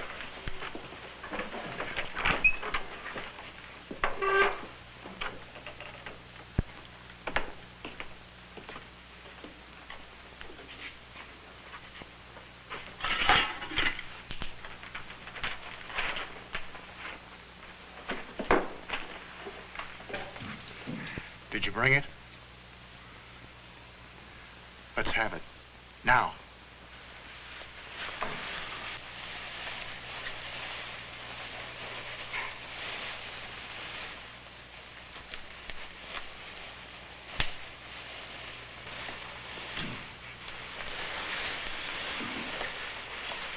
Must it be like this, Harry? Nobody's going to get hurt. I have everything figured. But you must do exactly as I say.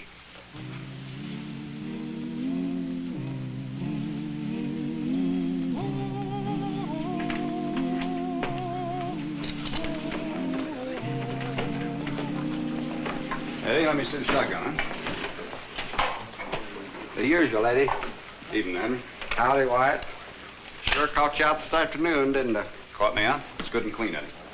That pretty lady you followed to my store. You was sure giving her the eye. Well, there's nothing wrong appreciating beauty, is there? Well, appreciating's just about as close as you ought to come to that particular lady, my friend. Oh. You know what she bought off me? Henry, I haven't got the slightest idea. I know you'll think I'm kidding, Wine, but that pretty lady bought herself a gun off me. A gun? Yep, a gun. Imagine that. It was a .38. You know what she said she wanted it for? Said she was scared of Indians.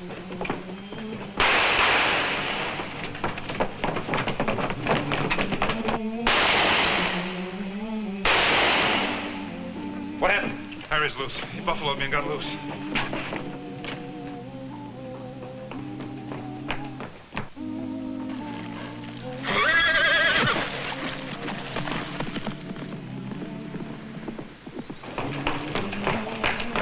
Stop it, Harry, or shoot! What is it, Wyatt? What happened? Harry's loose. He's gone to the livery stable and he's armed. I'll take the rear, you two men take the front. Get everybody off the street! Watch yourself! It's a member of the James gang!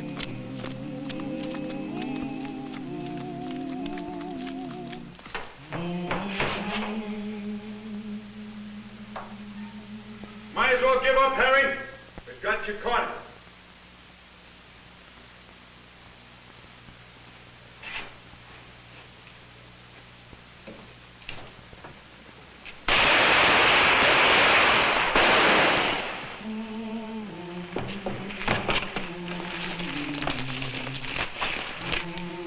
Wyatt. Get the doctor. Give this to Ann. Where is she? South Road. Hayes Ranch. Tell her. Did it for her.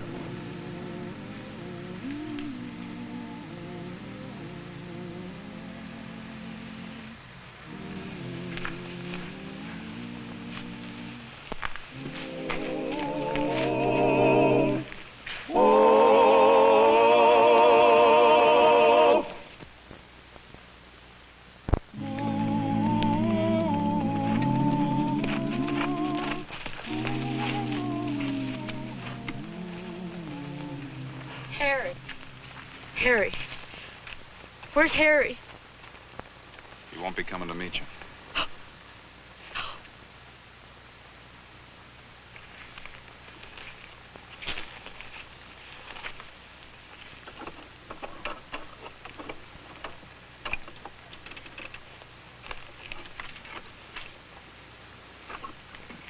I'll drive you back to town, Mrs. Jones.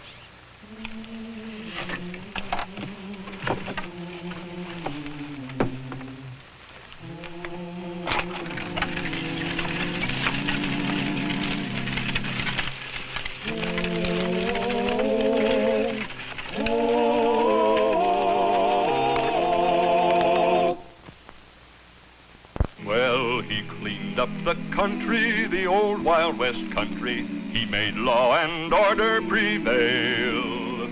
And none can deny it, the legend of Wyatt forever will live on the trail. Oh, Wyatt Earp, brave, courageous, and bold. Long live his fame, and long live his glory, and long may his story be told. Long may his story be told.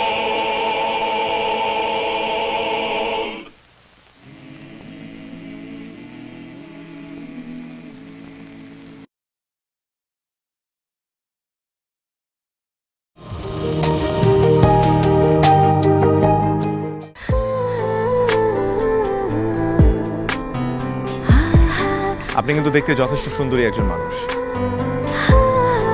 দেখতে বেশ romantic, যেন শেক্সপিয়ারের নাটকের কোনো নায়িকার মতো। ভেবেছিলাম, কিন্তু আপনি তো পুরোটাই মর্মান্তিক। যে কোনো মানুষ আপনাকে দেখে মর্মাহত হতে পারে।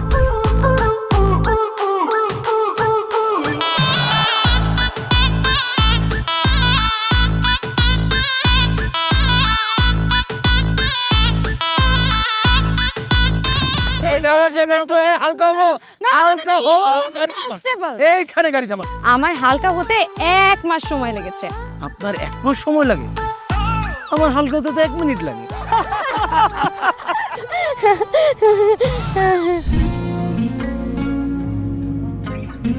আমার কাছে মনে হয় জীবনসঙ্গী এমন হওয়া উচিত যার সাথে আপনি প্রতিটা মুহূর্ত উপভোগ করতে পারবেন, সারাক্ষণ খুনসুটিতে মেতে থাকতে পারবেন এবং তার মনে এমনভাবে বসবাস করবেন যে আপনার দিকে সে একটাবার তাকালেই বলে দিতে পারবে যে তার বেঁচে থাকার কারণই আপনি। পথে চলতে চলতে কথা বলতে বলতে কখন যেন হলে আমার জানি গল্পে গল্পে মিশে অল্পে অল্পে আমিও হয়ে গেছি তোমার। ছোট ছোট ভুল ফুটে হলো ফুল যে তোমাকে পেলাম, গুটি গুটি পায়ে স্বপ্নের লাই আমি ভেসে গেলাম। আপনি কি মনে করেছেন একজন মানুষ আমার জীবন থেকে চলে গিয়েছে এবং আপনি সেই সুযোগটা কাজে লাগিয়ে আপনার ফিলিংস গুলো আমার কাছে এক্সপ্রেস করবেন আর আমি সেটা হ্যাপিলি অ্যাকসেপ্ট করে নিব? এই হচ্ছে আপনার বন্ধুত্বের নমুনা? রোদের পাখি তোর শহরে আমার মনের স্বপ্ন ঘিরে, ওরে পাখি ওরে সারাক্ষণ তোর শহরে বৃষ্টি হলে ভিজে আমার মন।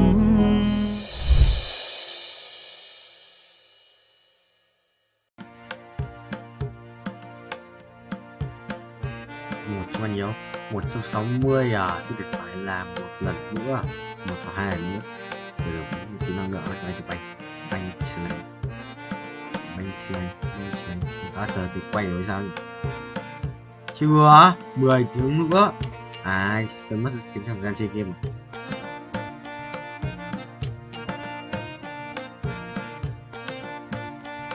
Trốn. Good. Not.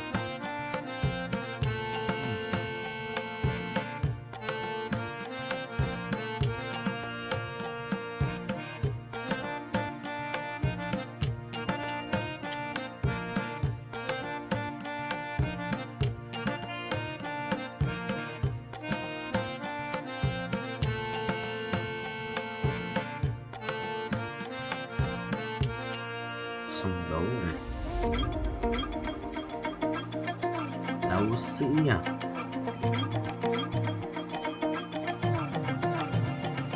Quyền năng đi. Quyền năng viết kiếm này. Cái đồ hộ bố gái.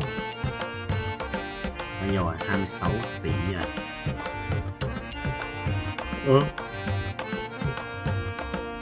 Người thì là 200 rồi.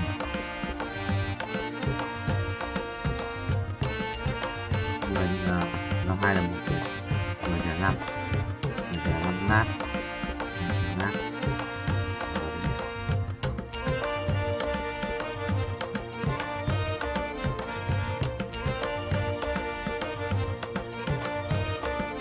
Năm 2 là 10. Đó, 200 lát. 2 triệu một lát. 200 lát. 2, 4. Đó, đúng rồi, 40 củ. Sôi dữ à.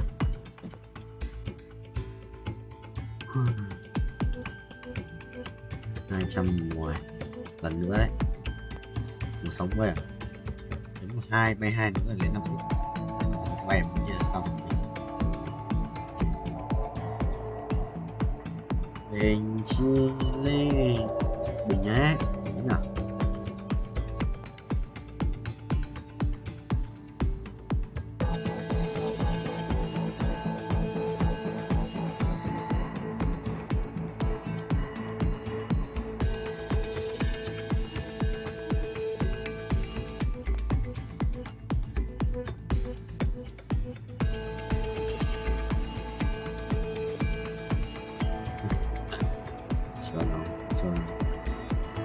Olivia, ngon có biết kiếm của đánh đâu.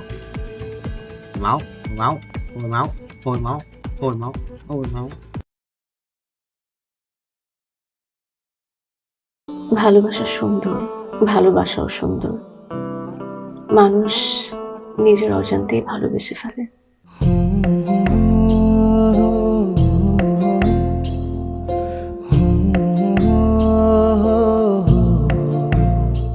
আমার মনে হয় কি জানেন, আপনার মতো জানাশোনা কাউকে না আমার বিয়ে করা উচিত।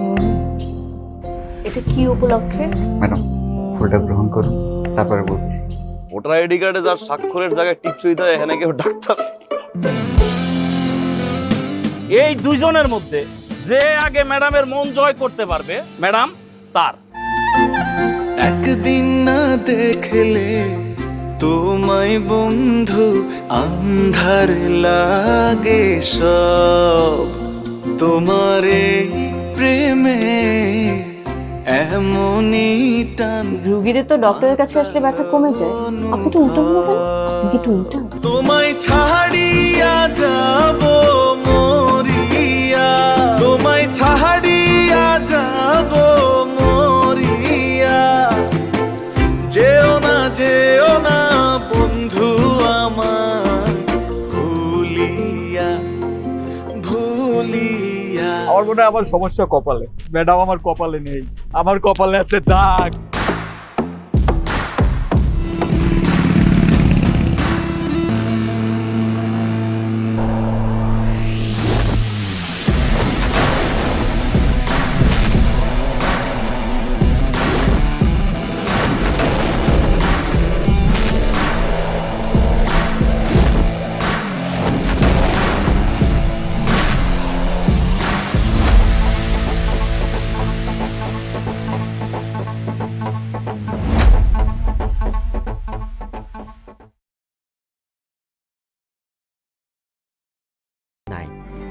Sao thế nhỉ? Sao thế ít nhỉ? Nổ bùm.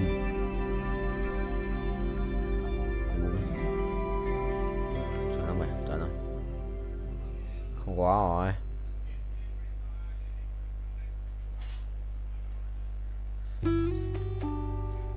Rồi cút. Xong, cút. Mèo mèo mèo mèo mèo mèo mèo. Cái gì đấy? Lò đắc bù làm mau vậy. Chuẩn không vậy. Thầy lái nha, thầy lái tốc độ cao xem con lái không. Từ từ mày ấy hả, xít được. So ride a cat in high speed đấy.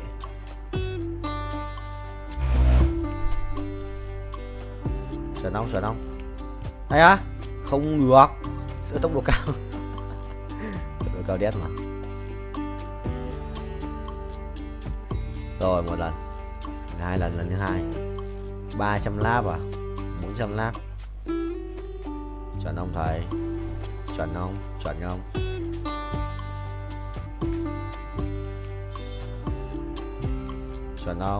không? Ui, tốc độ cao đấy. 378 lap, chứ 400. Này à, bắt đầu thua, bài khỏe đấy. 2299 á, bài đấu sĩ á. Mình lẫn vào mày méo ăn uống đầy đủ nhỉ? Thằng này được ăn uống đầy đủ.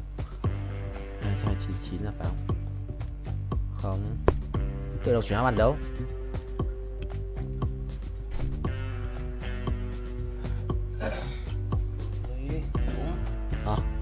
Đúng đi em. Đúng.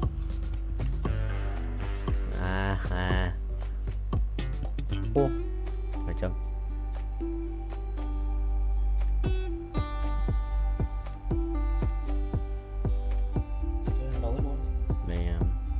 Full rồi. Chuẩn bị edit sang xuống dưới.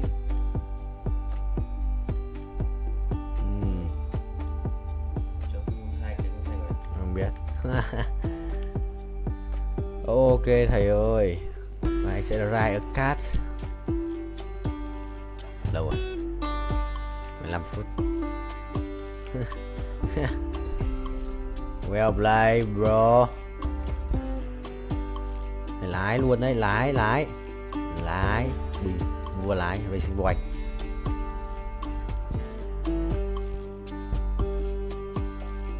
Nhốt luôn, chết không?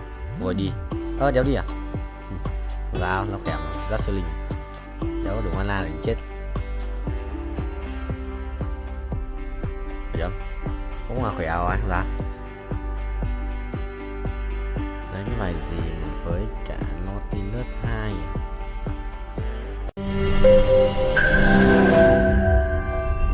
তোমাকে 15 লাখ টাকাই দিতে হবে। তুমি যদি দিতে না পারো তোমার বাবাকে কল দাও। তোমার যত জমি জিরাত বাড়িতে যা যা আছে এগুলো বেচা হইলেও তোমরা আমাদের টাকা পাই পাই করে শোধ করবা।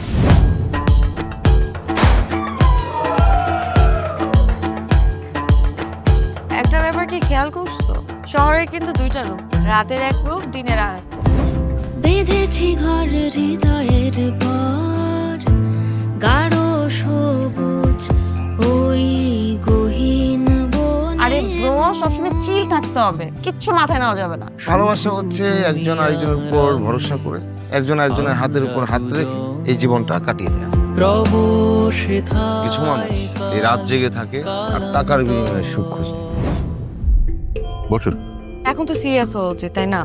আমি তো কোথাও যাচ্ছি না পার্টি করতে। তুমি কেন যাচ্ছ? কেন বন্ধ করতে পারতেছো না বলো তো?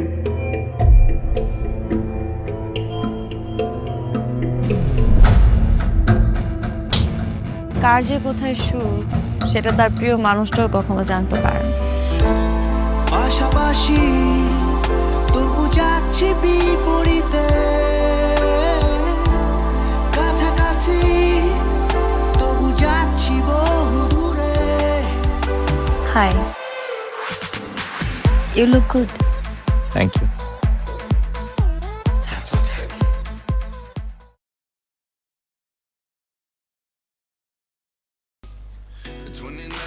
Vai full sarcasm Chichi guy Vai oh Vai đều Bay Bay không? Bay không?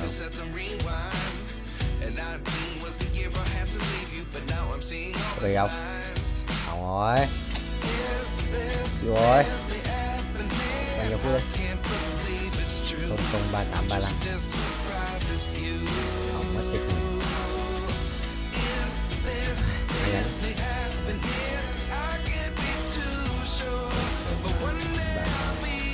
Yes, núp vậy. Không cái khung nào. Núp vậy. Con tàu.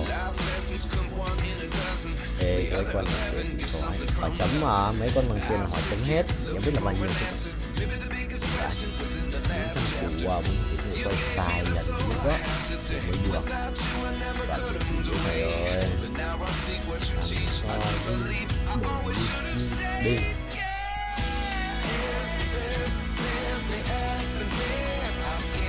Như vậy, đây đủ đắt rồi. Làm sao vậy?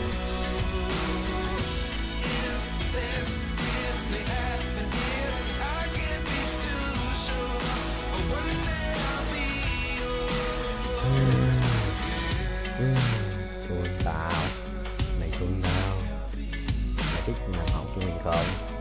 Lợn này xiềng vang gỗ trang bị các xong rồi tự nhiên cuộc chơi tính Timor đánh con bài Timor bút sẽ kìm Timor quá cay xa nhá, nhưng có ấn độ được để xem Timor số tâm được.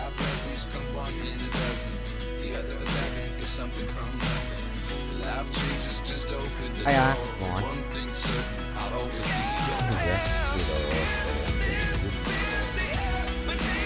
Rồi đây là giác được thì đỡ đau rồi. Xoay lưng, xoay xa rồi đau hai là đau ba là đau nữa, ba là đau hai cái lực mình vẫn ngay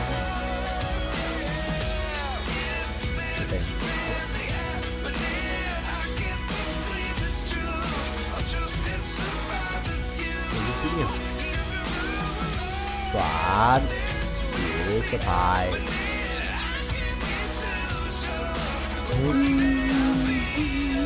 chia chia nước này phải để cho tự bay.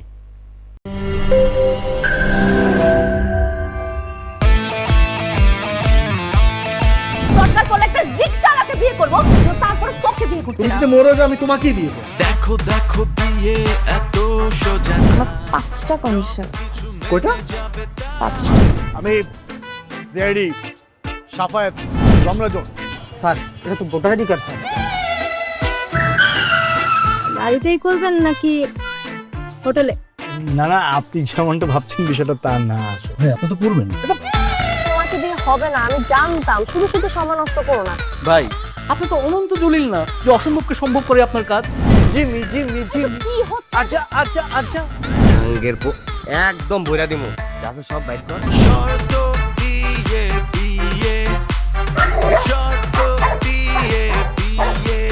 ভাই যে বয়সে মানুষ গার্লফ্রেন্ডের কামড় খায় সে বয়সে আপনি কুত্তার কামড় খেয়ে হাসপাতালে ভর্তি হয়েছেন।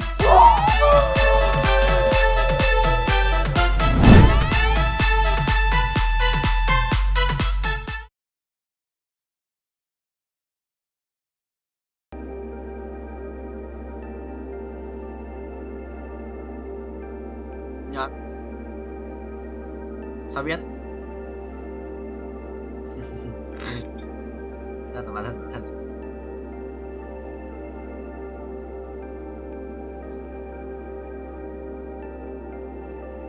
nhớ tụi ông chụp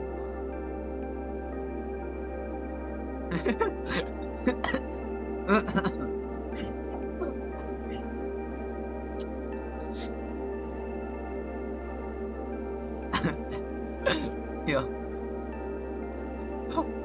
thế chỉ có Tính nó mới hàng đầu với Tính.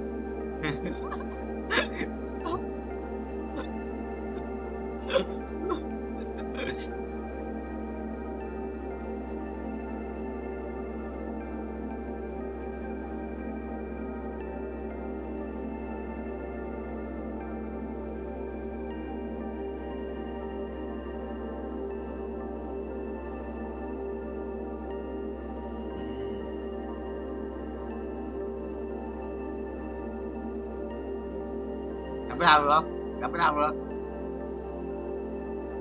Hôm qua là lần đầu tiên gặp yêu dấu ấy. Hôm qua là lần đầu tiên gặp yêu dấu. Là hôm mà có sang nhà.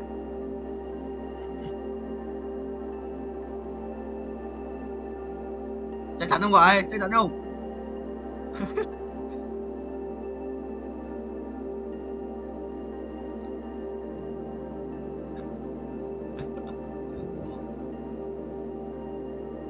Xe chơi một ai à?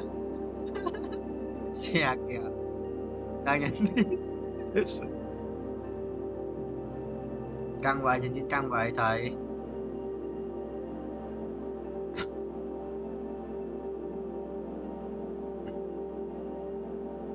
Tôi gặp thằng này liên tục vậy. Phải chấm. Nó khỏe là gặp nó liên tục à, cho tao.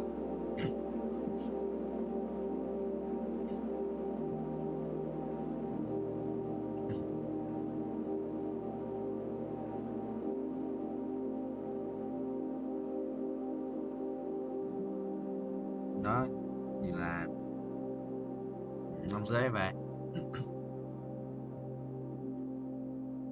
Thằng đánh cái đéo mà cũng thua liên tục về chôn búa tử thần mà.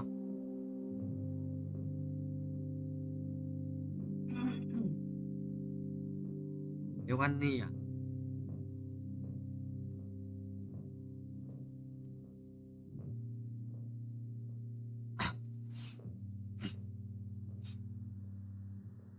Chắc không à? Không tin. Không tin à?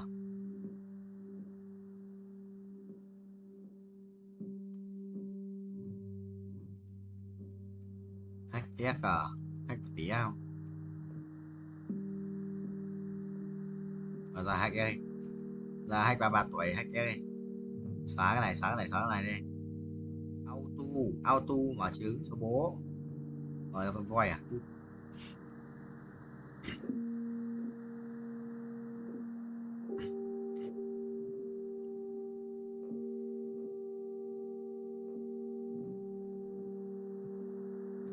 Cho broccoli 5 mặt thì Hàn Quốc rất thế nhỉ.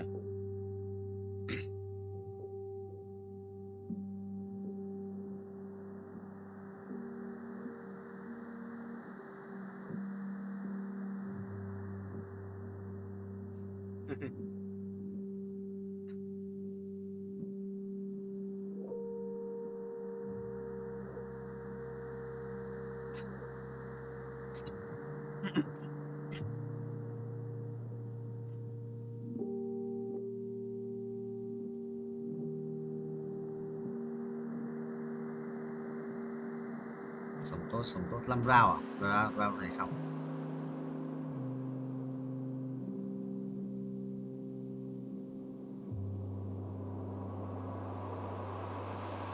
Xóa tiền nhỉ? Xóa tiền không?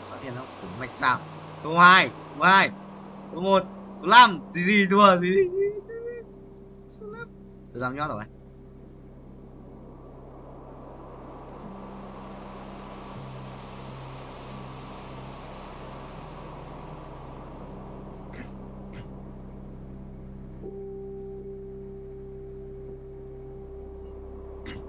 Ông Quang. Đây à, giám đốc FPT xong.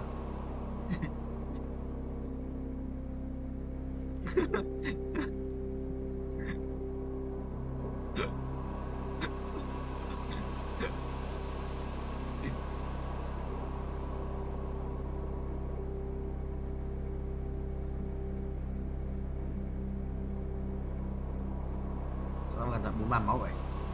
5 round sống 5 round nhỉ? 43 máu sống 5 round mà anh em.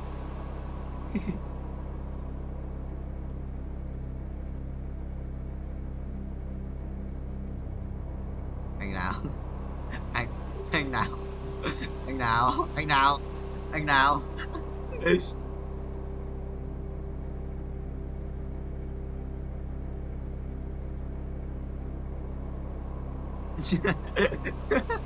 Cháu Hiếu à? Chú Hiếu TFT.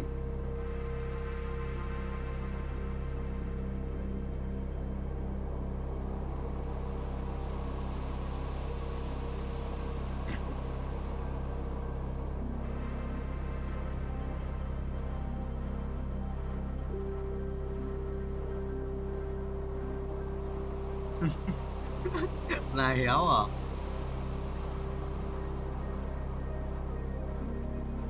Gì giống ngoài mong.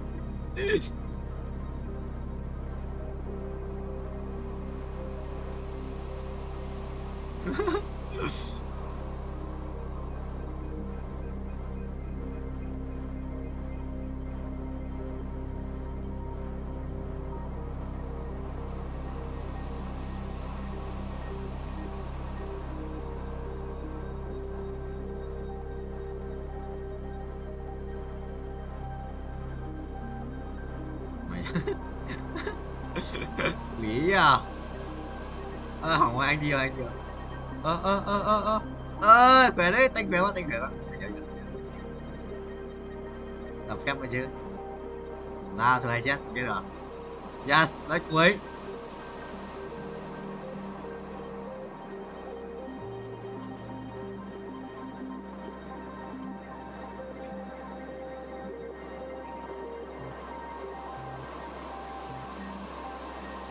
Ui, được rồi. Nhưng mà hết máu rồi. Hết máu rồi, chơi được, chơi kéo rồi. Hết máu rồi. Đừng bố à, sao mai ba bị thần tài chung bố. Ba bị thần tài chung bố à? Đó, bố thì anh nổ 5 round kéo rồi. 20 thằng 5 round sống không? Không, anh thử xem có năm của đâu cái gì à học. Cầm đi. Đúng ma số. Cầm đi, có chết đâu. Mày thân tai muốn ra mà nổ. Không nhặt được. Bán từ nãy rồi nó mới ra. Bữa ấy tao không xoay tao chết trước lâu rồi. Bữa ấy tao xoay tao mới đép được thêm một chút nữa ấy. Chết lâu rồi. Kéo ra từ đấy một tí cay một cứt. Bố à. Tao gặp cái thằng mạnh nhất đấy chứ. Cái thằng mạnh nhất cái sự chôn đấy.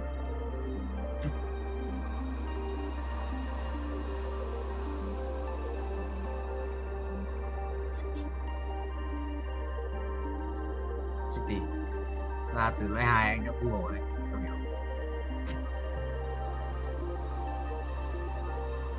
Và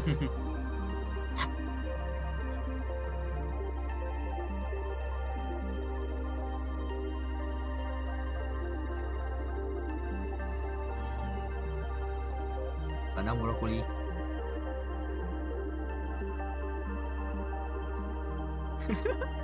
Có hiểu.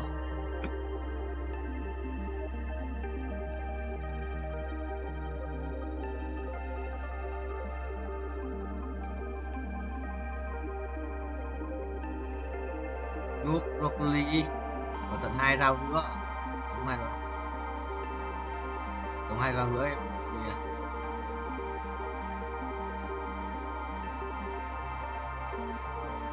Ai ai sao mày lại cười nó à à à à à à à